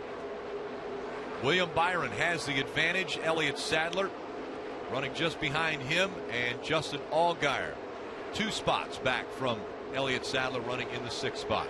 Marty. Hey, Rick, Steve brought up a very interesting point a moment ago, watching these 2 teammates, really these 3 teammates battle it out as Elliott Sadler tries to get around William Byron. They've been playing nice to this point. They've been sharing information all weekend long, but at some point, Jeff, you got to think, hey, it's every man for themselves. They got to win a championship for their own race team, correct? Well, let's see what happens here. This is the first time we've seen Elliott Sadler be able to clear William Byron. Now, can he check out on him? He looked as though he was faster when he was behind the 9, but here comes the 9 of William Byron, fighting back on the inside. Now as they go down into turn number 1, Byron trying to take that spot back. So the difference here is Williams been running the top, so he's not as familiar with the way the car drives on the bottom of the racetrack, but looks like he's going to clear Elliott. And there you have it, the 9 of William Byron. Stop, 1 back, in the rhythm. He's been able to fight back, and he takes the lead in the championship four back away from Elliott Sadler. And I didn't see that coming. I thought Elliott Sadler, if he cleared the 9, was going to drive away as much as he's been battling from behind. And it was a great move in 1 and 2. A little bit of a slide job, but had a bunch of room to clear up in front of the 9, but then couldn't get away. The 9 just ran him back down. So are you telling me this young man in the 9 is just running out his mirror, running as hard as he needs to stay in front of Elliott Sadler? That's the way it looks. The patience being exhibited. It's hard to not believe that's what's going on here, Dave. He shouted on the radio, did Elliott Sadler. He was not happy. He knew he got by his teammate and that he could not hold that position. He told Kevin Mendering, his crew chief, a few laps ago, we've hurt this car on each of our 2 stops. We have helped the middle a little, but we have hurt that exit. That's what they've got to get right on what could be a final stop midway through this last stage, guys. It could be coming up inside of 20 laps, Steve. I mean, they can make it to the end if they go about another 20 laps here in this run. Yeah, once they get to about lap 143, 145, I expect that to be in their window. They can run all the way to lap 155. It'll be interesting to see. There's so much speed on new tires that the first of the championship 4 or the championship 3 that remain that are on the lead lap, the first car that pits, I would imagine they would all come on the same lap. Steve, going back to it, something you said earlier about your driver and right up against the wall, you said, give me 80%. You don't need to go 90. You don't need to go 100. Give me 80. Give me 90%. Were we seeing a rookie in William Byron pull something like that against his closest competitor, who was Elliott Sadler, maybe just running 85, 90% just to stay in front of him until he saw what Elliott Sadler had? That's the only way I can try to understand what just happened. We thought the 1 was going to pass him and clear him if he ever got in front of him and drive away. It didn't happen. That tells me that the 9 has more in the bank. You said it earlier, driving like a veteran. Parker? Meanwhile, guys, for their teammate Justin Allgaier, who was high as 5th but has now fallen back to 7th, has been struggling. And the question I've been asking myself is, why has he not been running the top? We'll take a listen. We might have the answer. What do you think you need currently to try to get up there and run the wall? I'll be honest with you, it's like when the right front loses stop load, it just stops turning, and then when it gains it back, it really turns all at once. So basically, the way I can decipher that is that what's happening in the right front is as he gets up near the walls, you see him go there right now, he's not feeling the right front right. It's not doing the things he needs to do correctly through the whole corner. It's doing a couple different things, and that makes it really tough to run against the wall, Jeff, where you have no room for error. Yeah, you can see he's struggling when he tries to run up there. And look right here, trying to get up there, trying to make some lap time on the top of the racetrack, but look at his hands inside the car, how much he's moving and how much he's having to work. But the information back to the team. So here we go in car.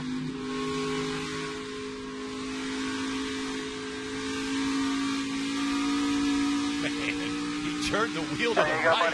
We're good.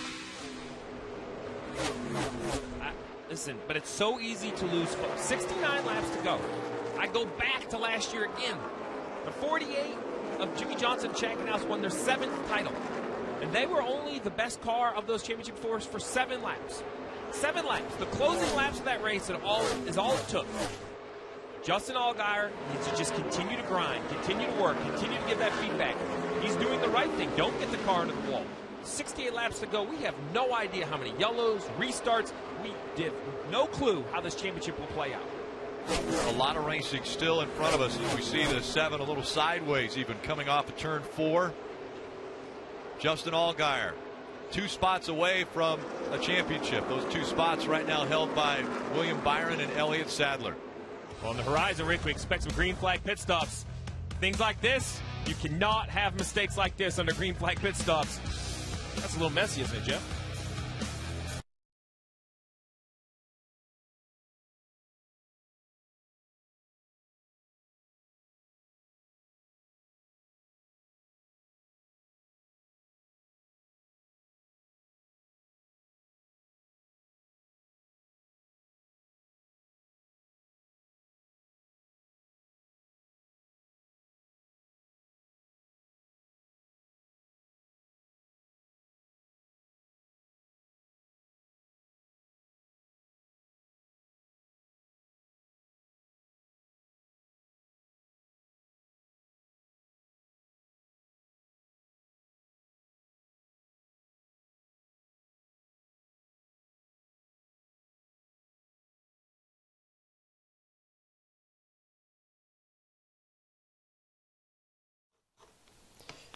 Hello guys, welcome to the Xfinity Series live stream right now. Currently it's on commercial break, as you see right here. Anyway, welcome to the live stream. Communicate with your members down in the live chat. Don't be stupid. I have a PayPal in the description if you guys are generous. Please subscribe to my channel. I will try to live stream the Cup race. But the thing about the Cup race will be, last year I tried to stream the Cup race, but I got copyright striked. So, that sucks, yeah, and I'm very skeptical about streaming the Cup race because I don't want to get copyright striked again, and after that my live streaming capabilities will get ripped out of my hands like a mofo. So, what's with the wheel? This is what I use for iRacing. Swag, Angry Birds, iRacing, Isaac. What did he just say? Guys, the thing is, I just might not live stream Homestead. Just try to subscribe to my channel for now. You will get a notification if I do live stream Homestead. So, anyway, hope you enjoyed the stream. Still on commercial break. Yeah.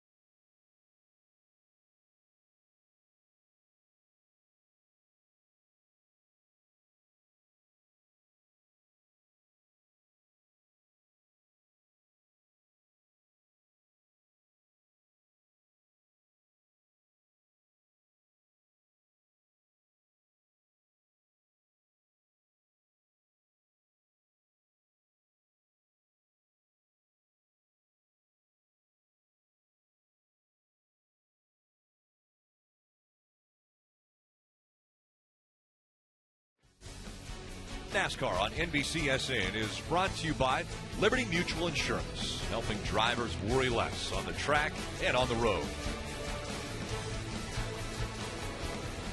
Cole Custer out in front. He has over a 10-second lead over Sam Hornish Jr. Marty. An absolute clinic for the young 19-year-old. He's led all but 18 laps today. I asked him earlier this week, said, who do you kind of lean on for information? He said, by far, Kevin Harvick. He said, I try to go to him every week for information about the racetrack we're going to. Obviously, Kevin, very good at this racetrack, and obviously that's working for Cole today. He said they made the car even better from the first 2 runs. So the 00 certainly putting on a show here this afternoon in Miami. So, Rick, we talked about managing your car. How do you tell your driver 80%, 90%, 100%? At this point, Jeff Mendering, the crew chief of this 00, he can be coaching his young driver. If you got to leave your little space around lap cars, if you have to leave yourself a little bit of space off the wall, feel free to do it, because he at will is what, Jeff? 2, 3, 4 tenths of a second a lap. I'm talking tenths of a second a lap faster than the rest of the field. So he's going to really go back to Phoenix and wonder where those 4 points could have been, because if he was in the championship hunt, the rest of these cars would be in major, major trouble. Well, this is a 44-lap run right here, and he is almost 11 seconds ahead. Yeah, so, there's the second place car right there, the 22 of Sam Hornish Jr. So, like you said, almost a half a track lead almost right now that Cole Custer has over second in this race. Only 17 cars on the lead lap. But the cars that are on the lead lap and fighting for a championship are all still inside the top 7. William Byron, Elliott Sadler running 3rd and 4th. Justin Allgaier is in 7th. So William Byron and Elliott Sadler, they're still running right there together, and now they've equaled out on speed again. So I don't know. I think the thing that, when Elliott, we got the report that when Elliott got passed back, that he yelled and screamed. That tells me that maybe he missed it. Maybe he missed his mark, drove in the corner too deep, did something wrong that allowed William Byron to get back by him. And in that process, did he overheat his tires? Did he slide the rear? Did he burn the rear tires off of it? And now it's slowly starting to come back. Or is William Byron just that smart and just to run as fast as he needs to run? See Chase Elliott, the youngest ever champion in the Xfinity Series at 18 years, 11 months. Well, 19 years, 11 months is what William Byron is right now, as he's looking for his first Xfinity Series championship. We mentioned a year ago fighting for the Camping World Truck Series championship, the race before Miami in Phoenix. They blew an engine, and that eliminated him from the championship 4 possibility. Now he wants to seize the moment. But the moment might be slipping away as we're seeing the one of Elliott Sadler close the gap again. Well, one of the things that we're working our way toward is green flag pit stops, and this racetrack is very, very difficult. Watch as the 5-car Michael Annett tries to get on pit road. Look at the banking change. He's got to slow it way down. Cars sparking. It's such a huge difference between the apron and the racetrack here. It's a very difficult pit road to get onto. So that will be very difficult for these drivers who haven't had to come to pit road under green flag conditions, and now the 7 is on there. Parker. And guys, he's the first of the championship 4 to pit. He's going to short pit them a little bit, be able to use those new tires to hopefully gain some time on them. It's going to be 4 Goodyear tires, Sunoco fuel on the 7, and an adjustment. Still too loose off the corner right now for the 7 car. And you heard what he said earlier about being tight in the center, trying to run the top, guys. We'll see if he makes up that time. With him coming to pit road, now is that going to bring the other contenders? It does. Here comes Byron and Elliott Sadler. Dave. Absolutely, Rick. They'll waste no time giving an advantage to the 7. Elliott wants the car somewhat back to the way it started the race before they started making changes. Party. Dave, speaking of wasting no time, William Byron's crew called him down pit road immediately when they saw the 7 pit, and they had told him 2 laps earlier, 15 laps until we come to pit road. Going to be right side tires here, or four tires. Obviously, he said just a little bit too free on exit. You see that wedge adjustment, a little bit longer stop for the 9. We'll see if he loses some track position. It's going to be a drag race off pit road with his teammate Elliott Sadler, Rick. And Elliott Sadler has the advantage coming off pit road, but they will be nose to tail now. And they got to be careful in this access road. It's very, very slick, very narrow. You can race on here. This is not pit road. So got to be careful, though. You can get in the grass. See, the 1 car did it perfectly. Drifted up the racetrack right in front of the 18 of Ryan Preece, but now the 2 championship contenders come back out nose to tail. And remember what happened on that restart earlier. The 1 was in front of the 9, but the 9 was able to get by him on fresh tires early in the run. Can Elliott Sadler stay in front of him this time? And now the 00 of Cole Custer has come onto pit road. He's getting 4 fresh tires and fuel. And Rick, you mentioned the 10-second lead he had, so he could wait a couple laps, make sure he didn't get caught by a yellow. Wise move by the 00. He's come in, got his service. He'll go back out and easily stay the leader of the race as it cycles through. And everyone will have to come to pit road here soon, but some may chance it and try to stay out. Guys like Brendan Gaughan or Ross Chastain, who, by the way, Ross Chastain and Brendan Gaughan, they've got a little history between the 2 of them. And this 18 car in front of the 1 car, he pitted a lap earlier. Riding along with William Byron as he continues to chase after Elliott Sadler. 54 laps to go. As they continue to cycle through green flag pit stops. There, the 1 had to check up a little bit behind the 98 of Casey Mears, and that allowed the 9 of William Byron to close the gap. Now Byron trying to go to the bottom of the racetrack to take the spot away from Sadler. That 98 of Casey Mears is 4th position. He just came on pit road a few laps ahead of these two, and with that, William Byron passes the 1. Byron back in front of Sadler now for the championship.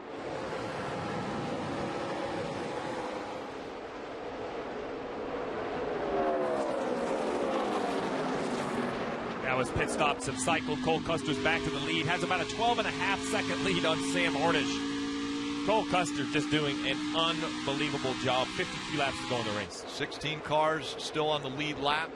Now it's Byron and Sadler, 4th and 5th. Back in the 8th position is Justin Allgaier.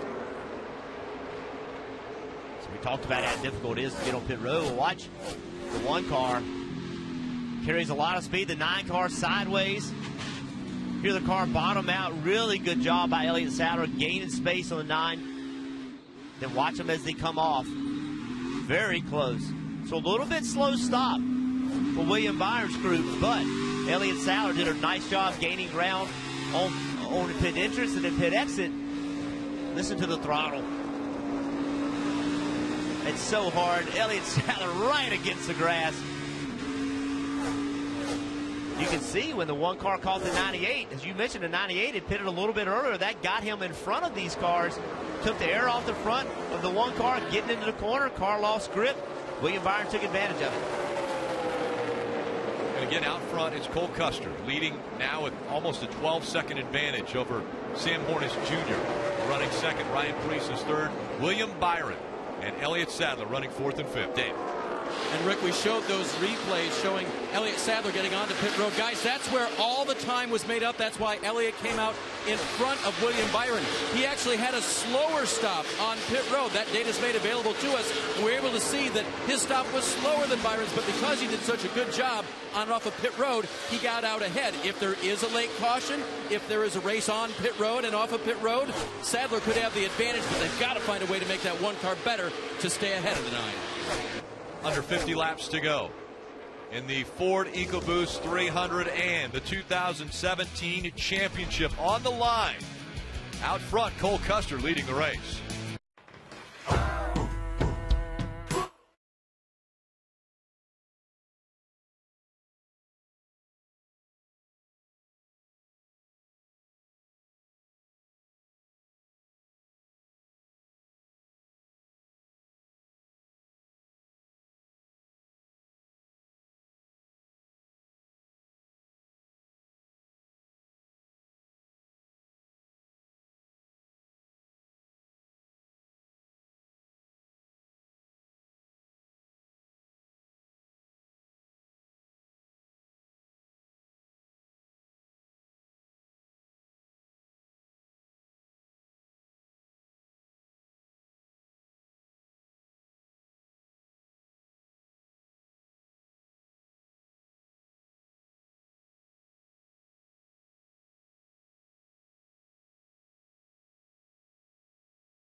Gear up with the official Monster Energy NASCAR Cup Series Championship T-shirts, hats, diecast, and more at the NASCAR shop. Visit NASCAR.com/shop today for all your championship gear. As the sun now sets and just 44 laps remaining in the championship season, Cole Custer, he has been so close throughout the entire year. We saw a graphic earlier that he had led 120 laps over his previous 37 races, and at that time when the graphic came up, he had led 120 laps in this race. He's already led 138 of the laps today, but the battle right here for the championship continues to heat up.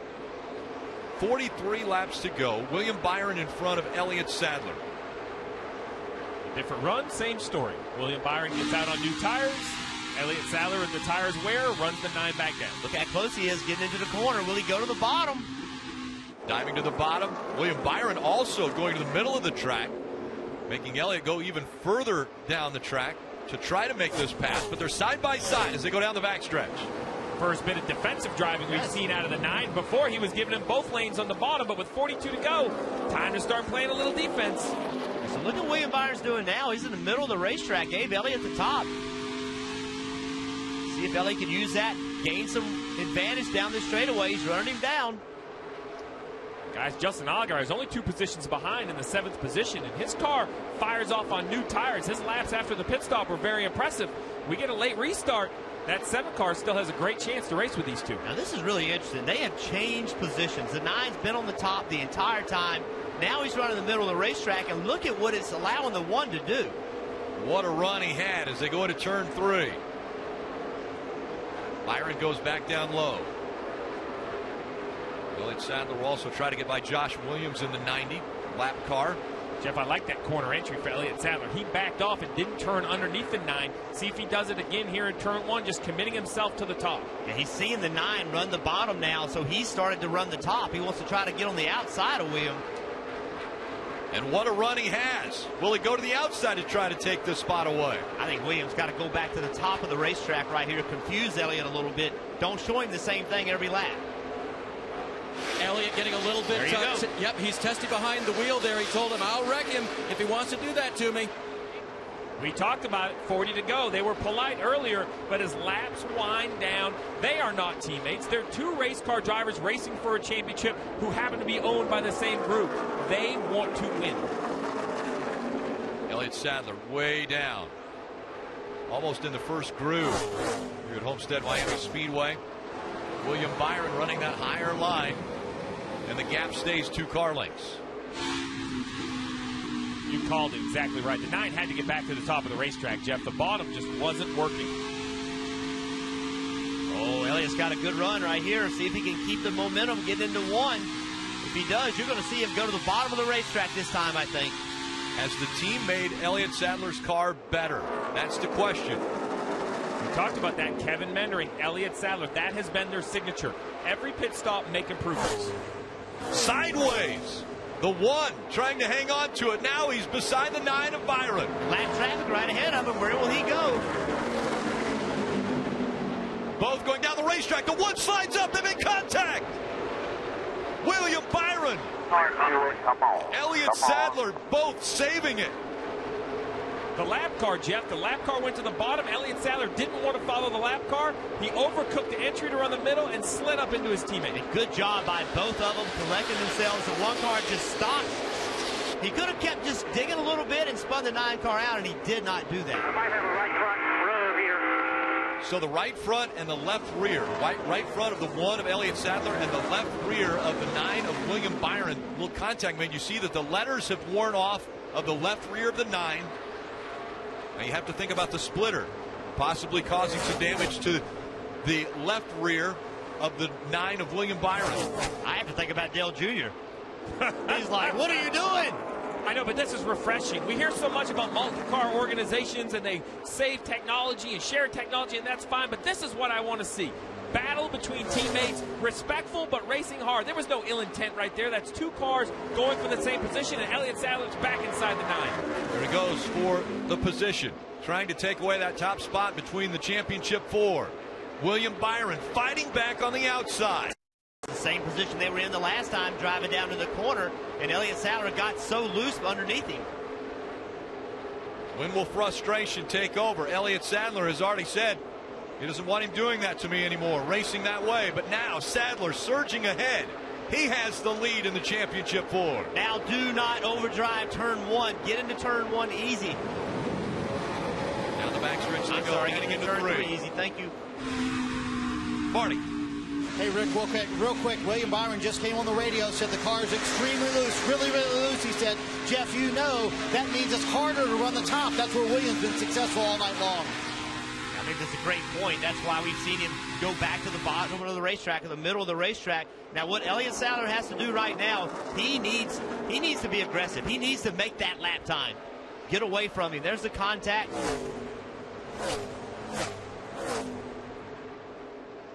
That was Sadler trying to make the move to the bottom of the racetrack, but the car got loose, and up the track he went. Elliott needs to assume that this thing is going to go green all the way. He needs to assume that it's going to be green flag pit stops.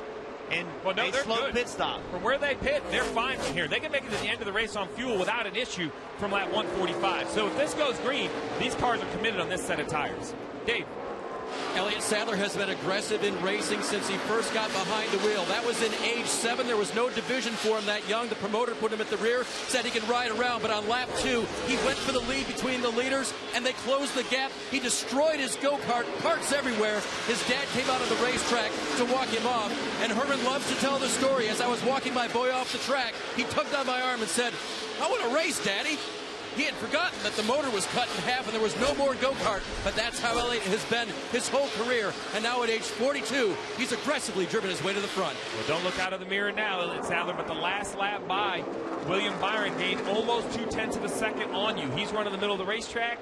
We heard the report about the 9 being loose, maybe just getting back in traffic. He's been able to build that right front up a little bit, get a little more secure. He's moved up the racetrack and found a little something. While this battle continues for the championship, up front, 12.5 seconds, now 13 seconds, separate 1 and 2, Cole Custer and Sam Hornish Jr.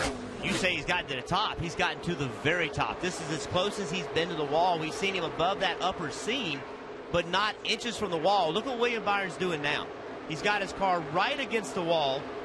Look how close he is. Trying to keep that momentum up. The 9.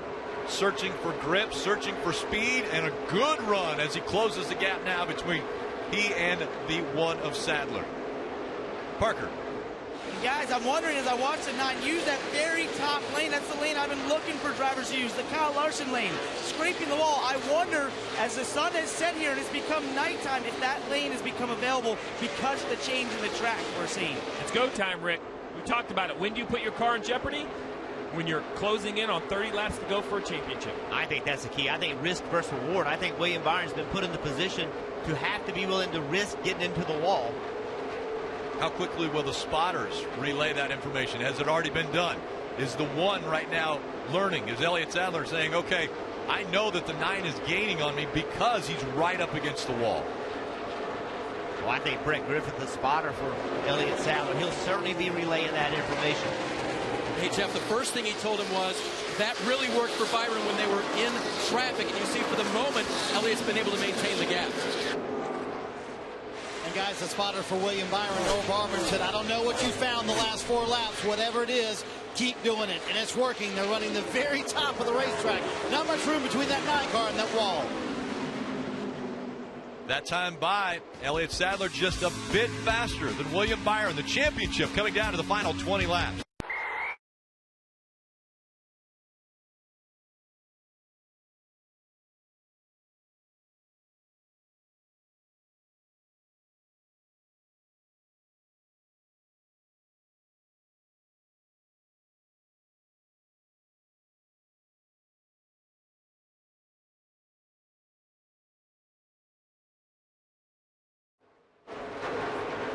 Elliott Sadler has the advantage. He's running 4th. William Byron is 5th, back in 10th, and almost in jeopardy now is a lap down is Justin Allgaier. Yeah, Cole Custer's pace is just so unreal. He has a 14-second lead and has just lapped the 3rd of the 3 championship 4 who were still in the lead lap. Justin Allgaier in 10th position in a lap down. That's how good Cole Custer has been this entire race. He's led 156 laps and counting.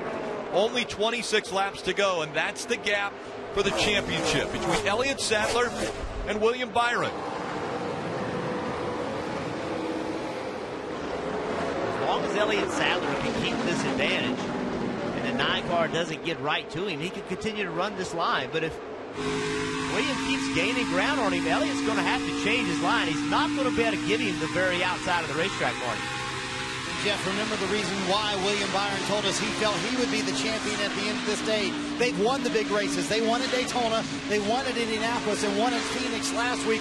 And this is the car that they won Indianapolis with. Dave Ellens has been saving it for 4 weeks, not running it at the mile-and-a-half tracks because he felt like this was their best shot to be able to close the deal today and win a championship. Well, he's right on the ragged edge. There's no room for a mistake. If you see the traffic up in front of Elliott Sadler, Jeff. And in front of William Byron. Some of those cars running that line that Byron's been running. We'll see where these two go as they get into heavy traffic now through 1 and 2. William Byron right up against the wall. Elliott Sadler negotiating the lower line around the lap traffic. But look at the run William Byron has now. That momentum closing the gap between himself and the 1. And I like this lane for the 1 a little bit higher. Try to disturb some of that air for the 9. But at some point, you have to go from offense to defense and move up a little higher and take the lane from the 9. Big run right here for the 9. Byron all the way to the back bumper of the 1. And then the 1 surges ahead as he goes to the middle of the racetrack through 1 and 2. William Byron will try to close the gap once again. Looks like the 1 is a little better in 1 and 2, and the 9's better in 3 and 4.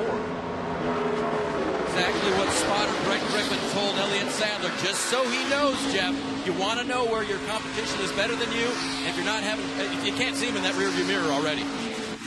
There it is. And there's the wall contact we talked about. The risk of running the top. The 9 of William Byron finally made contact, but got off the wall pretty quickly. Let's see how much damage there is. Oh, that's just a light tap. I don't think it pulled the right front corner in, and you didn't see any damage on the right front fender. I think the 9 should be okay. Yeah, no smoke or anything, no tire rubs. Question is, will it spook the 19-year-old in his quest for a championship? I think the advantage right here is he knows who he's racing. It's out the front windshield. With the 7 being a lap down, it put all the risk. Take all the risk. It does no good to run 5th. You'd rather get into the wall trying to win a championship. While these two continue to fight it out for the upper hand for the championship, Cole Custer 15 seconds in front of Sam. Don't stop me now if you want to have a good.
Championship. Tomorrow on NBC, the NASCAR Monster Energy Cup Series Championship is going to be decided. Race coverage begins at 3 p.m. Eastern on NBC. Kyle Busch, Kevin Harvick, Brad Keselowski all looking for their second title. Martin Truex Jr. looking for his first championship in the Monster Energy Cup Series. You saw the 9 of William Byron get into the wall. was. For a couple laps, he put a little more distance between his car and that wall, but now he's right back up there again. I think the issue he has is Tyler Reddick's coming from behind, and he's starting to run him down a little bit. He's going to start putting pressure on William. Marty. And Rick, the team has seen that. They've seen the lap times get better and him starting to catch the #1 car. Here's what Dave Ellen said on the radio a moment ago. You're going to get to him again, man. I believe in you. Little confidence boost for the 19-year-old trying to track down his elder statesman teammate and win a title. Well, you mentioned Tyler Reddick come from behind. That's a disadvantage for William Byron. The advantage is Elliott Sadler starting to catch Ryan Preece in the 3rd position. So I would expect the driver of the 18 right there, that black car in front of the bright blue one of Elliott Sadler, to put up a fight, maybe hold up the 1 car of Elliott Sadler. And I think that's a bigger disadvantage than the car coming from behind, because as you get closer to that 18 car and the air starts getting away from your car, if the Elliott Sadler, that's going to slow your car down. Right now, Reddick's not hurting Byron. He's not close enough to hurt him, but Preece is starting to hurt Sadler just a little bit. Only 15 laps to go, and that number continues to go down on this 2017 season. Elliott Sadler right now, the upper hand in the championship 4. There you go. Car owner Dale Earnhardt Jr., his wife Amy. This is a stressful time for a car owner. It's a great situation to be in. 2 of your own cars racing for a championship. But, you know, like you said, you can't root for one of them. You can't cheer one over the other. So just sit back, watch, and see what they've done all year long. Elliott Sadler, William Byron. The gap between the 2 of them, about 0.6 of a second. That was the last time by the start-finish line. And Rick, with 14 laps to go, Cole Custer, a 14-second lead on 2nd. He's coming up to lap Ben Kennedy in the 9th position. He will easily probably lap up to 7th, maybe 6th over these last 13 laps. This is one of the most dominating performances. If he's lucky to hold on, this is how you get your first win, making a big statement, even with the disappointment of being eliminated from the playoffs. Yeah, we have not spoken any about the car owner championship, but that's going to have a factor here, and that's because that 18 car is racing for a car owner championship. He can't just pull over and let Elliott Sadler go. He has something to gain by trying to stay as close to the 22 car as possible. The 22 car is way out there, but what if the caution comes out? That's right. And you got to hit pit road. So that 18 car, he's just not going to get out of the way. 12 laps to go. The 1 of Elliott Sadler, currently in the top position of the championship 4. Dave. And Rick, he's told us repeatedly he wants to win this championship for his parents. They're somewhere here on the property watching this race. As you see the 9 get another run here. Can Elliott embrace everything his dad taught him? He was a racer, and hold off the 9. Another run. Here he comes. William Byron to the bottom of the racetrack. Elliott Sadler way up the track now, side by side for the position in the championship. Did you see how loose that 9 car got? Tucks back in behind him. Up against the wall again for William Byron. Elliott Sadler running higher than we've seen him run all evening. He knows he has to take that air away from the 9. That's how the 9 got the run. Ball run. 2 back. Run your line here, man. Wherever you want to be. Run your line wherever you want to be. That was communication for the 1 of Elliott Sadler. The problem is where he wants to be is close to where Ryan Preece wants to be. This car, William Byron, he's got clean air running the very top. And another run. Here comes the 9 again. 10 laps for a championship. Smart move right here by Elliott Sadler. Get in that top lane. That's, again, right against the wall. Advantage William Byron, though. He gains ground on the 1. What will he do with it? Sadler dives to the bottom of the racetrack.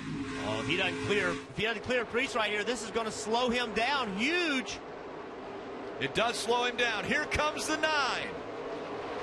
He's got a big run. He'll dive to the bottom of the racetrack. Byron trying to get by the 1. He slides up the racetrack. The 1 into the wall. William Byron in front now. Under 9 laps to go. Elliott Sadler has to reset, rebound, try to come back from what just happened. William Byron in the same position Elliott Sadler was in. Now he has to deal with Priest. Yeah, and Priest has moved up right against the wall. That's the lane that William Byron made so much time up on. Look at the 18 car, pinned against the wall. This is advantage Elliott Sadler. And here comes Sadler once again, fighting back. Under 8 laps to go. Elliott has got to remind himself he can't make every bit of this back in 1 lap. He's going to have to claw his way back lap by lap. Now Sadler dives to the middle of the track. William Byron staying right along the wall. He'll have a run now on the 18. You said it, Jeff. The one committed to try to pass the 18. He didn't clear it, killed his momentum. That was the door that William Byron needed. Now William Byron right up against the wall, and the 18 slides up in front of him. Ryan Priest trying to hang on to that 3rd spot. William Byron's going to try to take it away.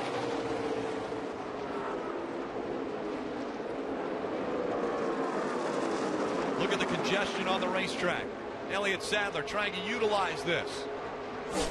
Close the gap between himself and his closest championship competitor.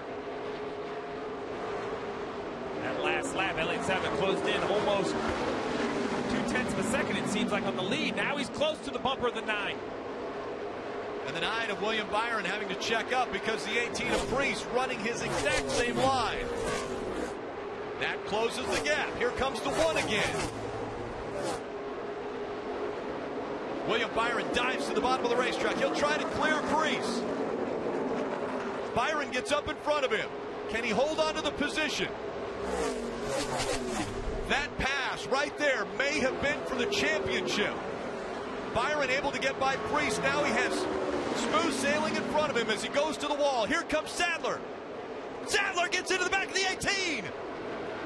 They stay straight. Sadler even touched the wall. What a save by the 18 of Ryan Priest and Elliott Sadler. Under 5 laps to go.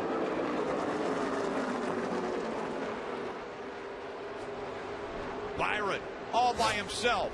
Got a flat, I got a flat. Right front flat. I mean left. Elliott Sadler thinks he has a left side flat. It said right side, then it said, I think, left side. But as we see, the left sides look like they're up. I think he needs to know how many laps are left. That's right, guys. Yep, and he's going to have to come in. He thinks the right front's down. Right front, he thinks, is down. And now he's running a little lower on the racetrack as William Byron pulling away. Take another look at what happened.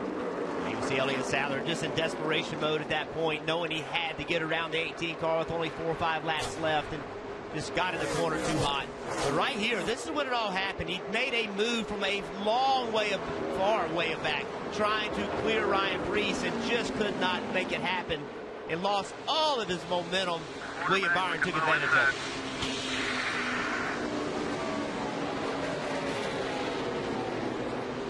Byron able to clear the 1 as Elliott Sadler then reached deep into his driving skills to try to figure out how to get back by. Maybe trying a little too hard. Got into the 18 of Ryan Priest. Priest went sideways. Sadler into the wall. Now Sadler thinks he has a tire going down. Sadler running 6th. William Byron running 3rd. And Cole Custer, a 16-second lead for his first ever win in the Xfinity Series. William Byron running 3rd, but leading right now as far as the championship contenders go. Such a huge lead for Cole Custer as the laps continue to wind down. 1 lap to go, presented by Credit One Bank. Cole Custer trying to finish it out, the 2017 season, and win his first ever Xfinity Series race, while he has a huge lead and looking dominant for the win today.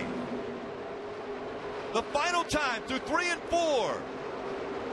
Stuart Haas and the Xfinity Series team looking for their first win. Cole Custer out of 4. He's going to win in Miami.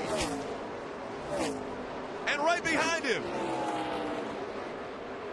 Byron, the 19-year-old rookie phenom whose racing career started on a computer, is looking to win the 2017 title. Coming out of 4, William Byron is Xfinity Series champion. Thank you, guys. Awesome job. Awesome job all year. I can't believe it. Wow. It's awesome, man. You're my hero. Yes!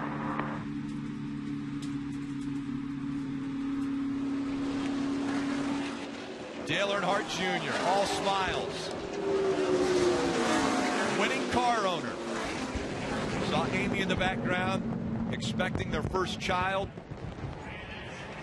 Cole Custer's going to celebrate his first win. And what a dominant win it was for Cole Custer. Only 3 cautions came out this entire race.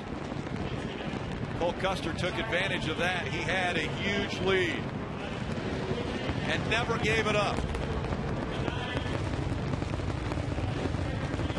And heartbreak for Elliott Sadler.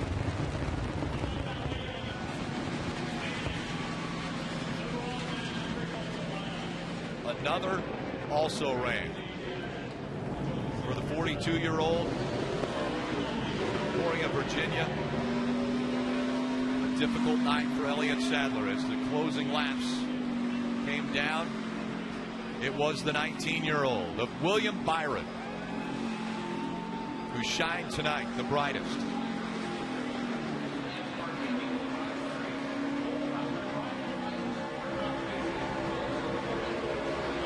Somewhere in that smoke is Cole Custer.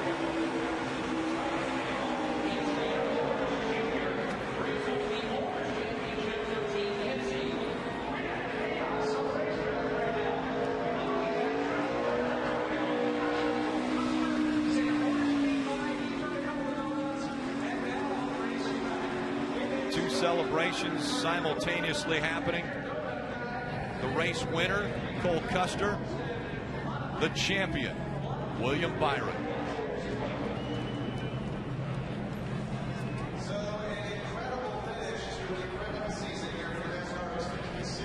Let's go to Marty.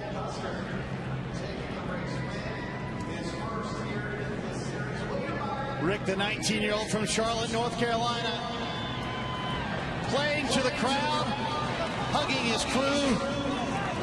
This young man has won Daytona this year, Indianapolis. You know where those trophies sit? In his bedroom at home in Charlotte, North Carolina. The 19-year-old still lives with his parents, Bill and Dana, at home. I think he can move out now and move on his own. He's won a championship here in the Xfinity Series. It's Papich's longtime coach. And you're seeing some disagreement there on our screen as well between Elliott Sadler and Ryan Preece. Meanwhile, with tears in his eyes, William Byron soaking this in, a championship for the 19-year-old. And I know it's hard to believe.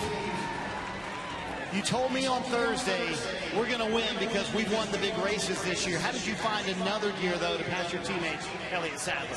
I don't know. I don't think I breathed the last 20 laps. That was incredible. Just thanks to this team. This is awesome, man. This is incredible. What was the battle like with Elliott? Clean, but it was rough, you know, because you're battling for a title, William. Yeah, it's you raced me clean, and we just raced hard for it. Can't believe this. Just got to thank God for giving me this platform to perform, and can't believe this. Tired. And he is tired, and we're going to give you a hat. By the way, you're the Xfinity Series champion. What do you want to say to these fans that have come out here to see you win this championship, William? Thank you, guys. Unbelievable crowd. Can't believe it. Thank you, guys. Let's go. William Byron going to head to victory lane after celebrating with his team down here and the fans as well, Dave.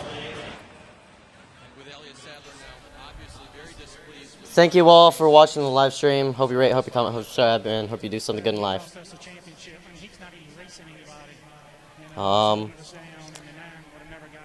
I'll mute myself for a second. You're going to race people like that in this sport, you're not going to make it very far. You got to have respect. So it's definitely a shame to be that close and not pull it off. I just appreciate my race team. I let them down tonight. I should have took care of business when I got to Ryan. But appreciate One Main Financial and all those guys for being here tonight. It's just it's definitely a letdown to lose one like this. What was the struggle like, Elliott? Your car did not get better at first. Then you got it right, and you got the lead from the 9 car.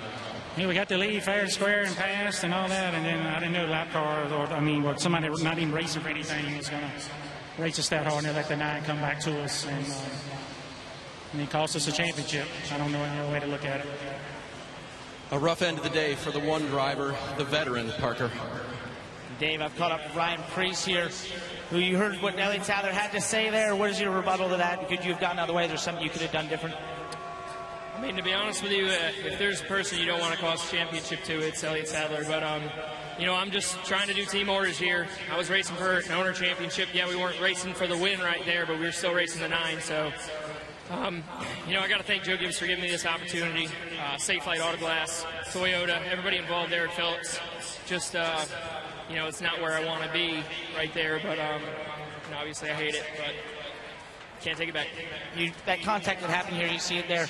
The 1 car got up into you. I mean, with that point, you were running your line at the top. Is there anything you could have done to move out of the way? Did you know it was him racing for a championship? As soon as the 9 got by us, my point for racing him was gone. He was going to pull away, so I wanted to let him go. But, you know, obviously there was just contact. That's the last thing you want. You know, growing up, I've been a huge Elliott Sadler fan, and I know his father Brett very well. So you don't want that type of scenario, especially early on. Right now, it is what it is. So I got to thank Joe Gibbs again, and we'll look forward to 2018. As you heard it, Ryan Preece a little upset for being involved there. Well, a tough situation, I think, for both drivers. You know, Ryan Preece trying to do what his car, he thought his car owner wanted him to do. You know, racing for an owner's championship, which we didn't spend much time thinking about. You can completely understand Elliott Sadler's frustration. He's racing for a driver's championship, and he's raced his whole life trying to win that championship. And he knew that 18 car in front of him, that was slowing him down. That was the reason that William Byron was catching him. And it's a frustrating situation for both. It's the complexities of 2-point systems on the same day. We just saw it unfold. It comes down to that for the championship. But there was also an impressive performance getting to victory lane. And that is Cole Custer. He's down there now with Rutledge.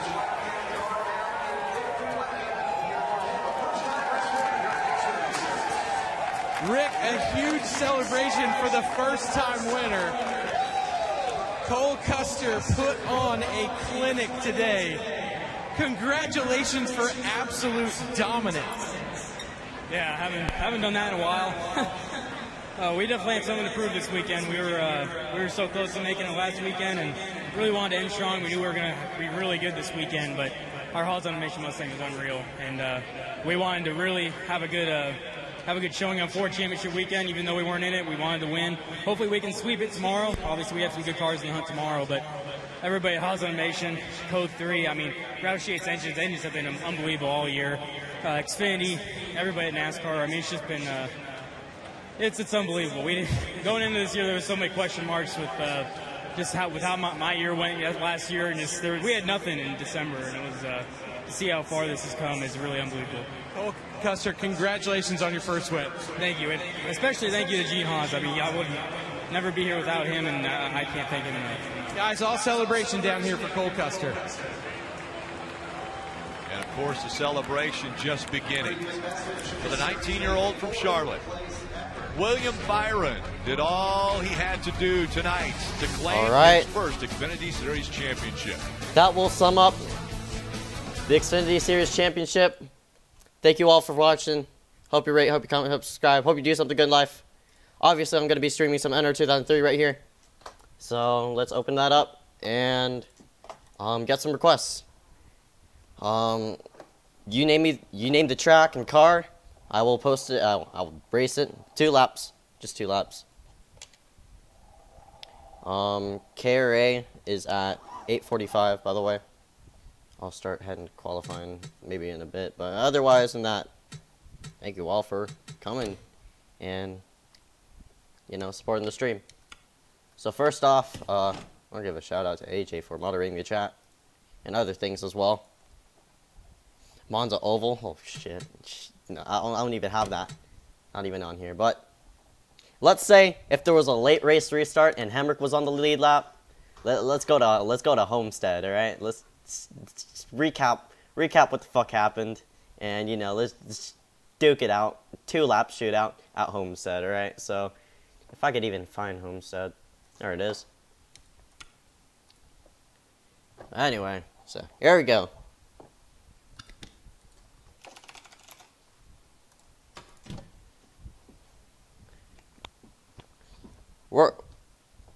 Yeah, you know.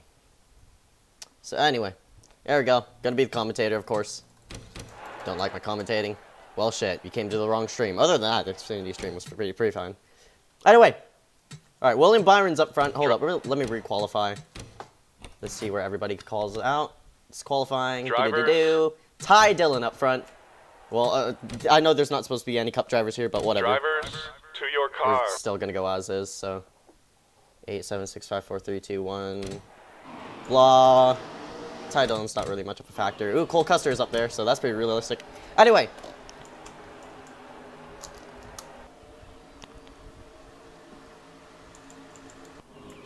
Here we go. Coming to green. Pace car's in. Coming to green flag. This is Ty Dillon up front. Cole Custer on the outside. That's Eric Jones right there. He's not supposed to be here. That's the 18. Daniel Suarez. He's not even supposed to be here. Spencer Gallagher's somehow up there. And where's the championship for? One of them's right there. That's the number 7 Vol guy. I don't know why he's up there. What the fuck? In the 1 we go. Bit of 3 wide fanning out back there. Everybody's all close to each other. We might have a wreck. Ty Dillon sort of gets pushed down to the apron. Off of turn number 2. Coming to the white flag. Everybody's sort of scrambling right here. Protecting the bottom racetrack. 3 Ty Dillon. Cole Custer has a run on the outside. He sort of dives it in. 3 wide right behind there. Everybody's scrambling for position. Look at them. 5 wide trying to get around each other. A bit of contact right there. Brendan Poole in the 19. White flag. Ty Dillon's out into the front. All over 3 or 4 wide right behind them. Allgaier still holds the position. Oh, I think we got a wreck right behind. I heard the smoke. Yep, there is. There goes the 24. 24 of Jeff Burton. Ty Dillon's going to run away with the win. Who's going to come out as championship, though? It's Justin Allgaier right there. Justin Allgaier's going to win the championship. Holy crap, people. Eric Jones tries to get around on the outside. I don't even know where Sadler is. Off the final corner. 3 wide right behind them. Not going to work out. Ty Dillon's going to win the race. Spencer Gallagher. And that's the 7 car of Justin Allgaier who's going to win the championship. Now we're going to switch series right here. We're going to go to the Monster Energy Cup Series. And we'll see who the final 4, out of the final 4, is going to be. No, I checked the name on the corner, on the top left corner, and it was Jeb Burton. Anyway, let's go to the Cup roster, and let's see who's going to win the Homestead Championship. So, oh shit, I pressed the home button on accident, so my NR might crash. No, it didn't. Oh, surprised. Anyway, coming to green. Jesus. Carl Long is up front. I know, not realistic. Truck's at Indy.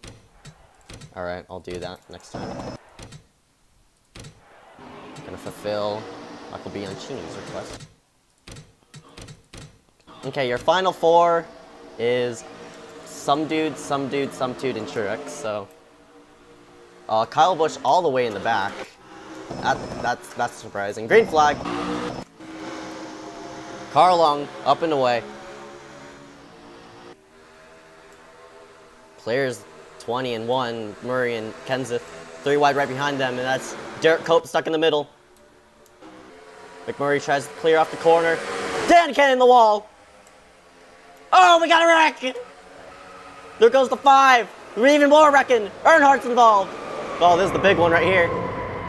Multiple cars involved. 1 car up on the side. Gets it back on all 4. We're going to stay green right here. Coming to the white. Carl Long is up and away.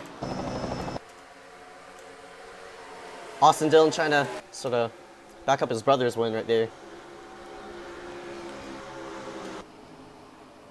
Clipboard out of nowhere, he defeats his teammate. There. Oh, that's Harvick. That's a final 4 car. So Harvick's up front. Look at all the smoke that's driving through. Harvick is the front runner right here. He's being passed by DJ Kennington, or at least DJ tried to. Not going to work out for him. Off the final corner. Carlong's going to win the race, and Harvick's going to win the championship. So my prediction for tomorrow's race is going to be the number 4 car, so, of Harvick. Oh, excuse me. So I heard Boom Confetti 48. He wanted to do Indy Truck, so I will fulfill those requests and do that.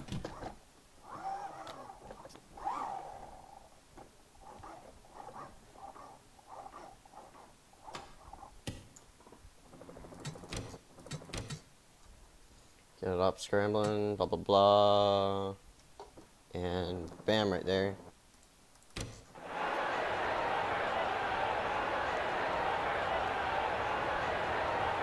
Drivers, to your cars. Drivers to your cars, yeah, blah, blah, blah.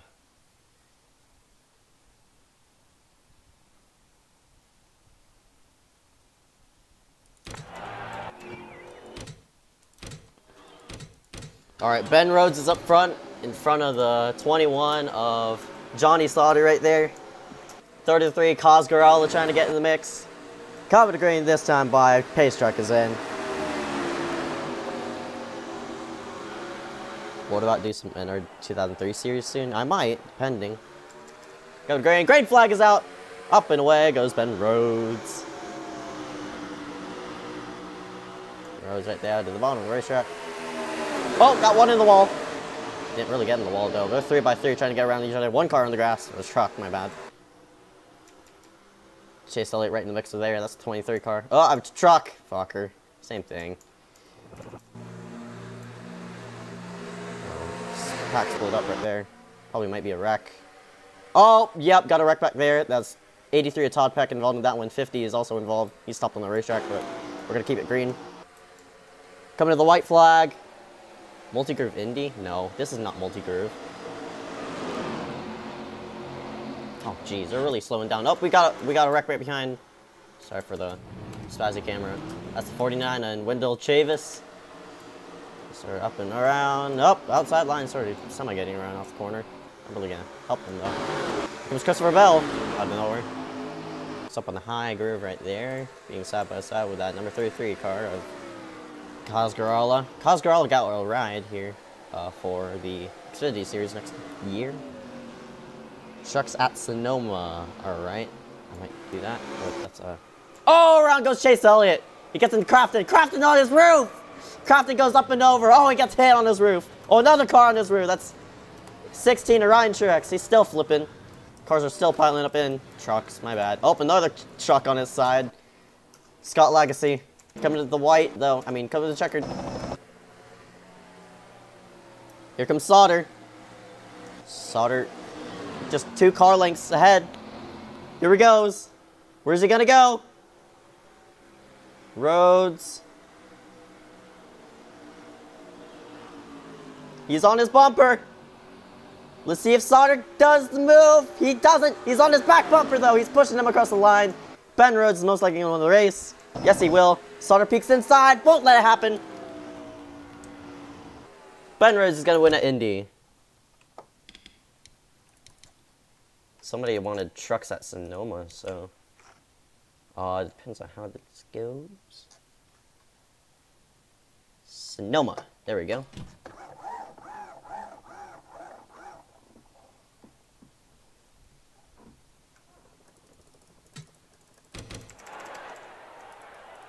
Drivers, to your cars.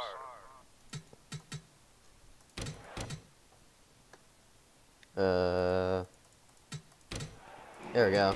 Someone wanted trucks at Sonoma, so here we go. Crafton's up front. He starts on the left lane. That's the inside lane around here. On the green this time by... Trucks used to race at Sonoma, but now they don't. Fun fact. Go to green. Matt Crafton. Up and away. Green flag. That's the slowest start ever. Into 1. Up there. They're gaining speed. There we go. Oh, probably might have had a couple cars. Oh, we already got trouble. Wendell Chavis. Scott Legacy. Make their way around each other. 3 wide in the freaking turn 2. That ain't gonna work. Here they go. Still side by side for the lead. Oh, man. Sauter really drove it in there. He might clear. Crafton. Briscoe trying to follow. Oh, the 21 hopped the curb. 88's going to take the lead. Crafton's up and away. Goes into this corner. This death corner right here. Because you got to get back out of that wall. Another death corner right here. Sauter might get turned by his teammate. Oh, wow. He kept it straight somehow. Briscoe makes his way to the left-hander of the racetrack. Crafton's... Oh, shit. My NR just froze. Hold up. Oh, God. Ah! Don't do this to me. Come on. I'm trying to live stream. Yep, there it goes. Hang on. Wow. Windows... Yeah, blah, blah, blah. Rep me, dude. I don't know what happened there. Make Xfinity at Talladega with 110%. Alright. We'll do that. Xfinity at Talladega. I won't do 110%, but I'll just do Xfinity at Talladega anyway. Xfinity at Talladega. Hit her up. Let's go racing. You know the drill. You know the meme. Gonna have 4 wide action, so probably gonna die. Ooh, Hemrick's up front. Interesting. My Talladega? My Talladega is not death. What are you talking about? Shrug. Oh, come on. Decelerate. Here we go. Coming to green. Let's stand by. Pace guys are already in pit road. Past the restart line. Green flag is out. Hemrick leads it. Byron on the outside. Sadler on the inside as well in the second row. Custer is on the outside. Here we go. Sadler now switches lanes. He has no help. We're probably going to stay a high line of the racetrack because, you know, I sort of made the preferred groove right there. 3x3 now. Allgaier now helping Sadler. Sadler now pushes his way ahead. Look at that outside land jam up. They're 3. They're 4 wide now. 4 wide off the corner. Matt Seffer made his way to the low side. Oh my god! Huge wreck right behind. As the 8 car of Jeff Green goes up and over. Mike Harmon's also involved. Oh! There goes the 9 car! Hard in the inside wall. They're wrecking even more. Huge hit. 1 car up in the air. Gets that out on all 4. Oh my. We still have a decent pack left though, so I'm going to keep it. I'm not going to restart the race.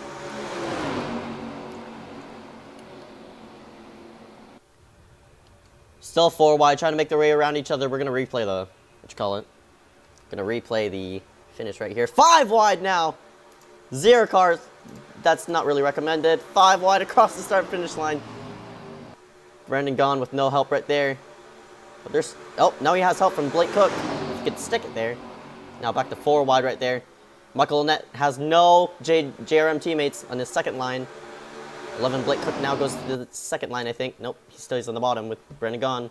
Might even go 5 wide again. And I tell you what, I don't know how that 0 car just made that second line work. He has some help from a Chevy though. That's the 5 of Michael Annett. Coming to the start finish line. Michael Annett makes his way to the bottom of the racetrack. Here comes Brandon gone out of nowhere. Brandon gone. Oh, he gets dished out by Blake Cook. You see Kane on the low side right there. We're going to be 4 wide coming to the wire. 22. Don't know who that is. Probably Logano or someone. 4 wide to the line. It's going to be... Gone picks up by nose. What a finish here at Talladega.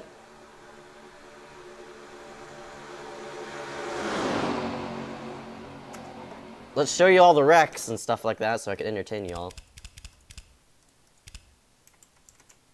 Someone turned Allgaier back there, but oh yeah, there was a secondary wreck back there.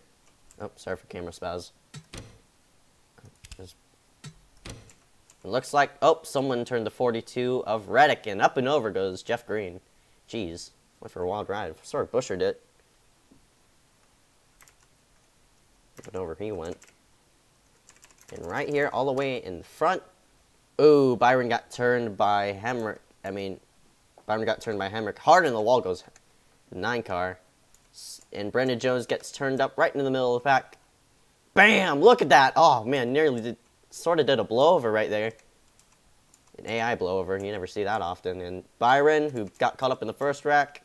Oh, man, they're still wrecking. And Byron. Oh, there's Harvick right there. Harvick in the 41. He only ran like a couple of races. See that live now.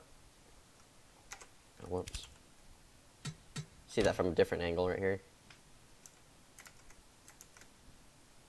Alright, go live. Here. Live speed, yep, you see Hemrick turning Byron right there.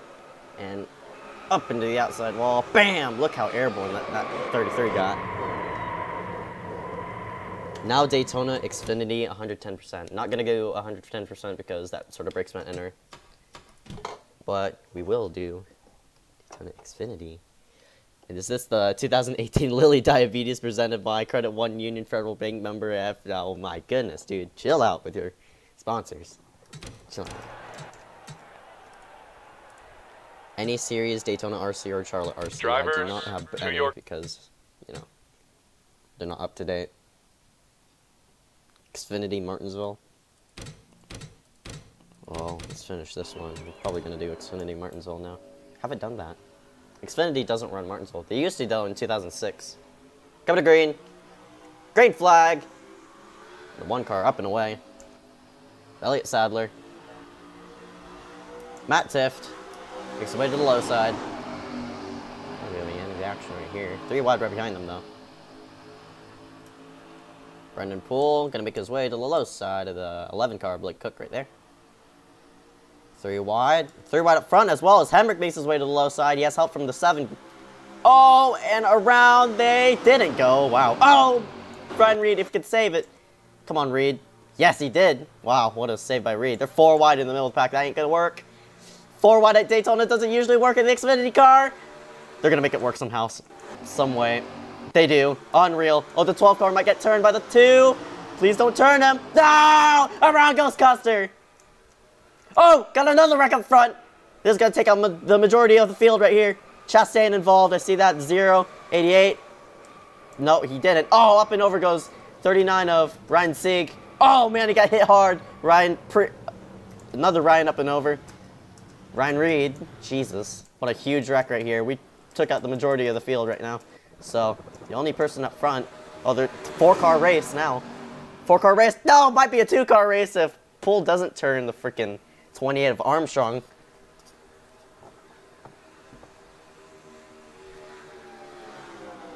Three wide right behind them. Armstrong, the only Toyota up there. Rigged for Toyota. Oh, nope. Allgaier makes his way to the low side. Armstrong sort of tried to pinch him down there, but I don't know. Oh, boy. I don't even know. Prep's going to win it. Oh, I think Armstrong had the run, but Allgaier has the preferred line across the wire. It's going to be Allgaier at the line. Nice, but I got my nose.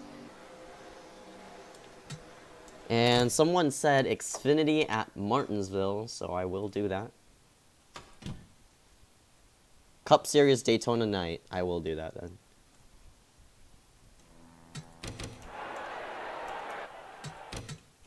Drivers, to your cars.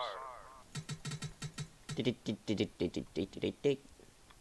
2, 1, 0. Here we go. I heard somebody said Martinsville at night. I mean Martinsville Xfinity cars. I don't have Martinsville at night. No one has even made that.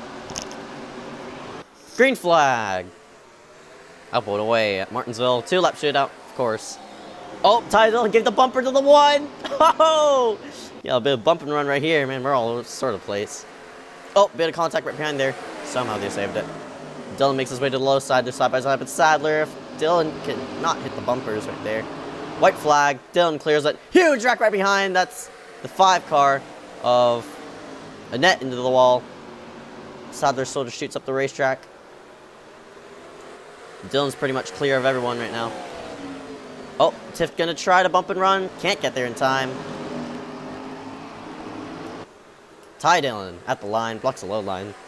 At the end, Ty Dillon wins at Martinsville. Xfinity Series Sonoma. Here we go, Boogity. Bristol at Day with trucks.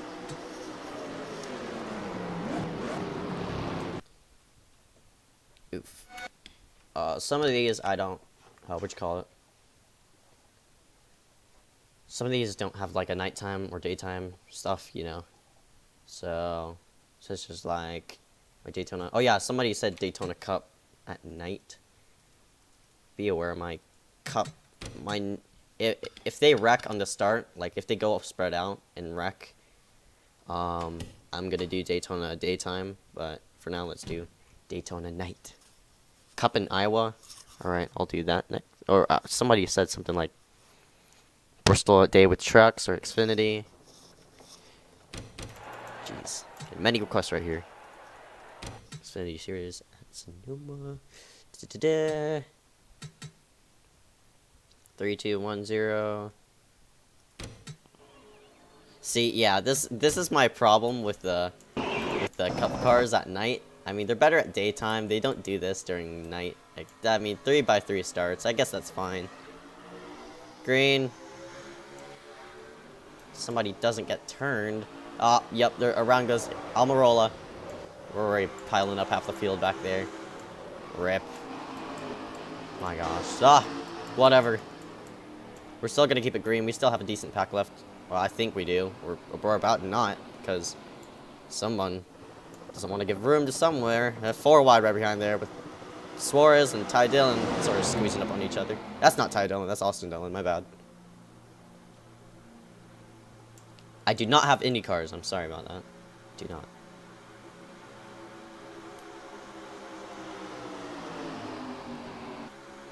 Three wide again, 4 wide for the lead. Oh, Keselowski's gonna get turned into the middle of the pack.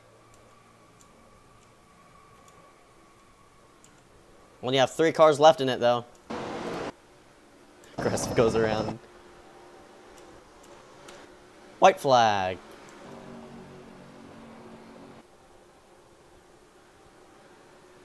I'm gonna go fulfill my own request, and why 3x3? It's because my Daytona's screwed up. Hamlin makes his way to the low side of Blaney. Side by side. In the 33 car. Meh. Jeffrey Earnhardt somehow up there. 11 car makes the pass on Blaney. Blaney might do a crossover, but not really, you know.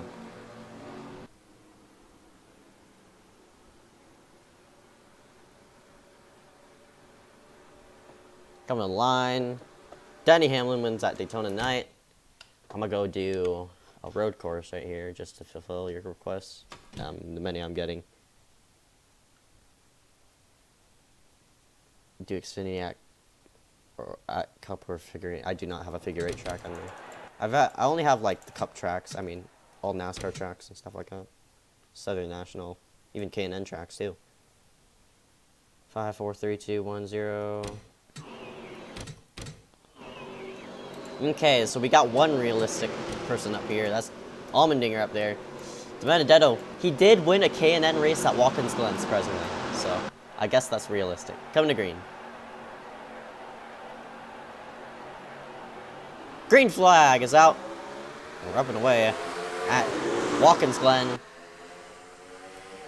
Shifting down, down, shift, down, shift. Bit of bumping right there. Into 1. Perfect corner right there. Someone's around, that's Kenseth. Oh, another person, Keselowski got spun.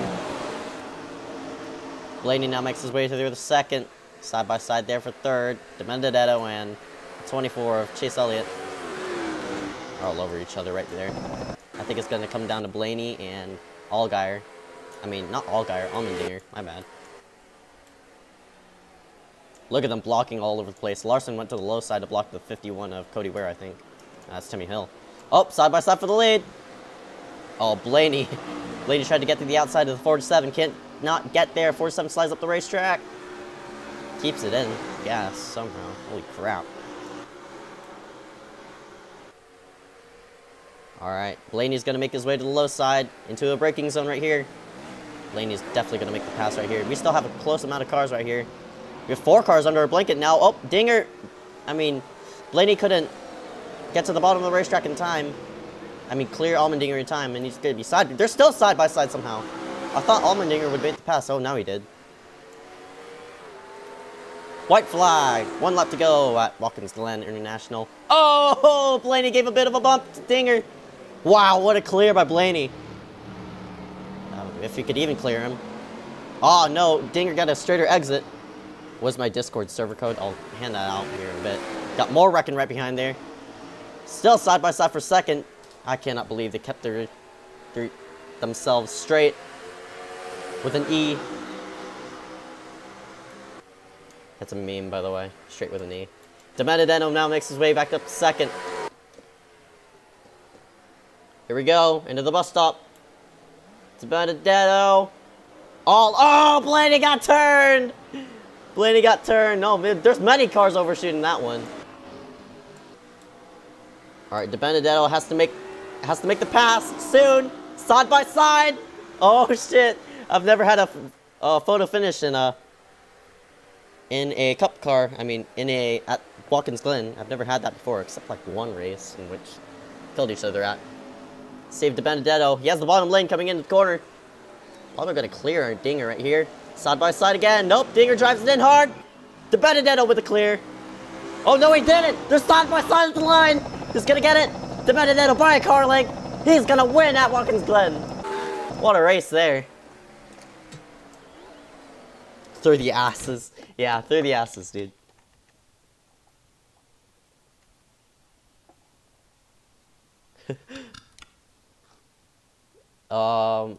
Kentucky. Oh yeah, this is the only made Kentucky.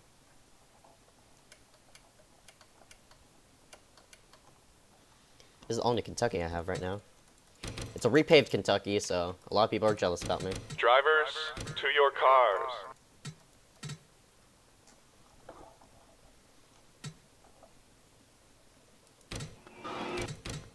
Come to green, this time by. Pace cars in. Green flag. Xfinity steers at Sonoma. I'll do that next time. But, I need to configure my Sonoma again. So, I'm not going to do Sonoma, actually. Because the truck steers at Sonoma. It sort of crashed me. Like, my computer crashed. Bane, of course, showing no talent up there in the front row. Bush is definitely going to take the lead down the back straightaway. Into 3 and 4. Man, look at Dylan sort of trying to make some ground up there.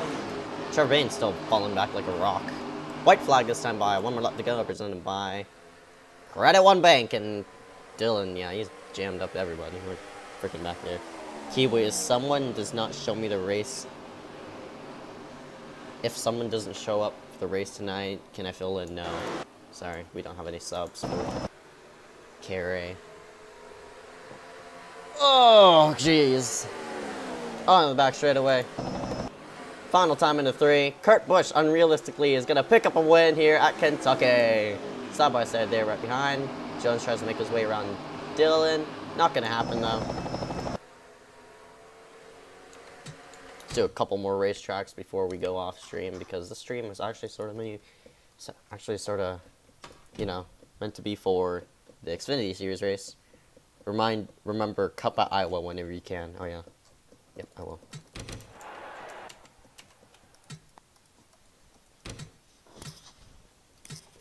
Eight, 7, 6, 5, 4, 3, 2, 1. Boop. Oh, shit. Boop. Alright, we're gonna do Cup at Auto Club, because Cup at Auto Club is freaking...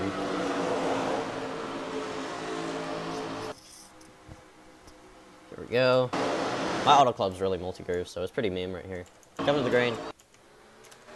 Green flag, and Keselowski's up and away. Keselowski's up and away. Keselowski up and away. Why did I repeat that? Junior makes his way to the bottom of the racetrack of Blaney and Sadler right there. Side by side, going into 1. Everybody using the middle groove. Nobody using the bottom, because this is my type of Auto Club.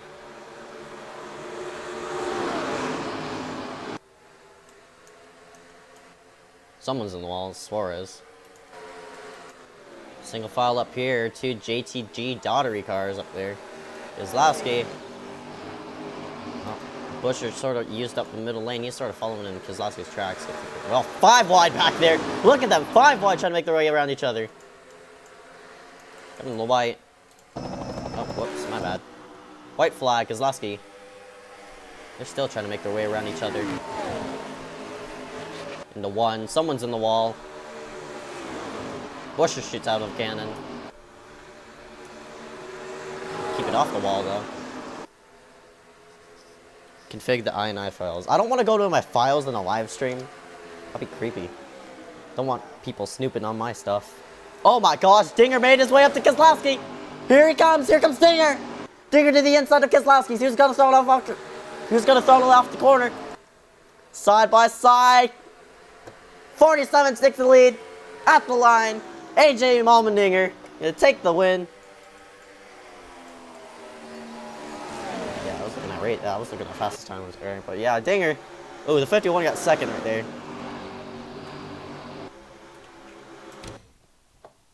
All right, we're gonna do Michigan, then. Oh gosh, I have short-term memory loss, by the way, guys. So cut that motorsport. I don't think I have a motorsport. I think I do, but I probably don't. I gotta check again. Da da da da da. 7 5 4 3 2 1 5 4 3 2 1. Car long, unrealistically up there somehow.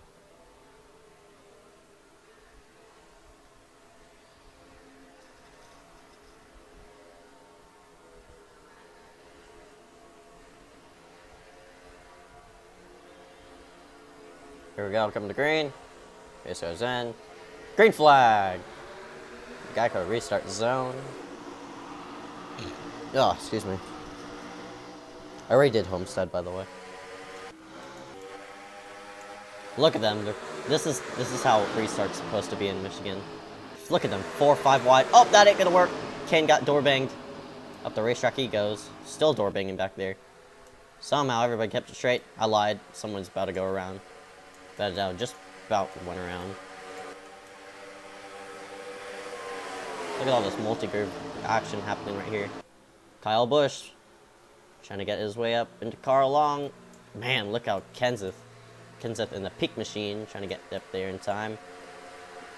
Busch tried to get a side draft off Carl Long right there. White flag is time by. 1 more lap to go. Stand by. Credit one bank. Into one. Busch, huge run right there. Kenseth trying to get there in time. No Carl Long. Oh, Carl Long is still staying with Busch. Side by side down the back straightaway. Wow. Carl Long just blocks Ricky Stenhouse. Nope. Stenhouse gonna make it 3 wide coming in the corner. Oh, he did not. He did not somehow. He's gonna throw it off the corner. That's gonna be Busch's win, most likely. Oh, no. Busch went a bit high. Carl Long trying to get a run. Can't get there in time. 18's gonna win it. Kyle Busch at the line. Winner at Michigan. Jeez, stop with the music. Oh, jeez, I gotta eat dinner soon, so we're gonna do one more track. How to make tracks multi-groove. Well, you know, I'm fabulous at configuring INI files. That's why everything is multi-groove. It's not like one lane racetrack or something like that. I changed the Pappy INI. AJ is right.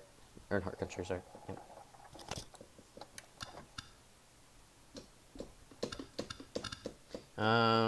We're gonna do this at Martinsville, so one more Martinsville race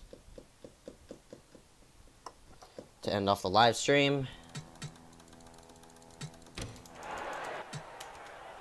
Ryan Newman up front. Oh boy, this is already looking to be horrible.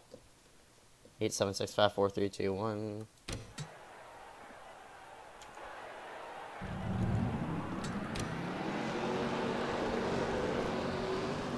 Oof. Alright, here we go. I already did trucks at Indy. Coming to green. Green flag. Everybody with an even restart. Going to 1. Oh, Newman got shoved up the racetrack. Here comes Jones at the bottom. Can he stick it, though? Can't. Door bang in the back there. Jones sends it in. Oh, he stuck it somehow. Side by side for the lead. White flag this time by Eric Jones versus Ryan Newman. Ryan Newman tries to get an arc into the corner. He stays with Jones. Jones clears. Busch trying to make a position right there. Not really going to happen there. Jones is going to win it.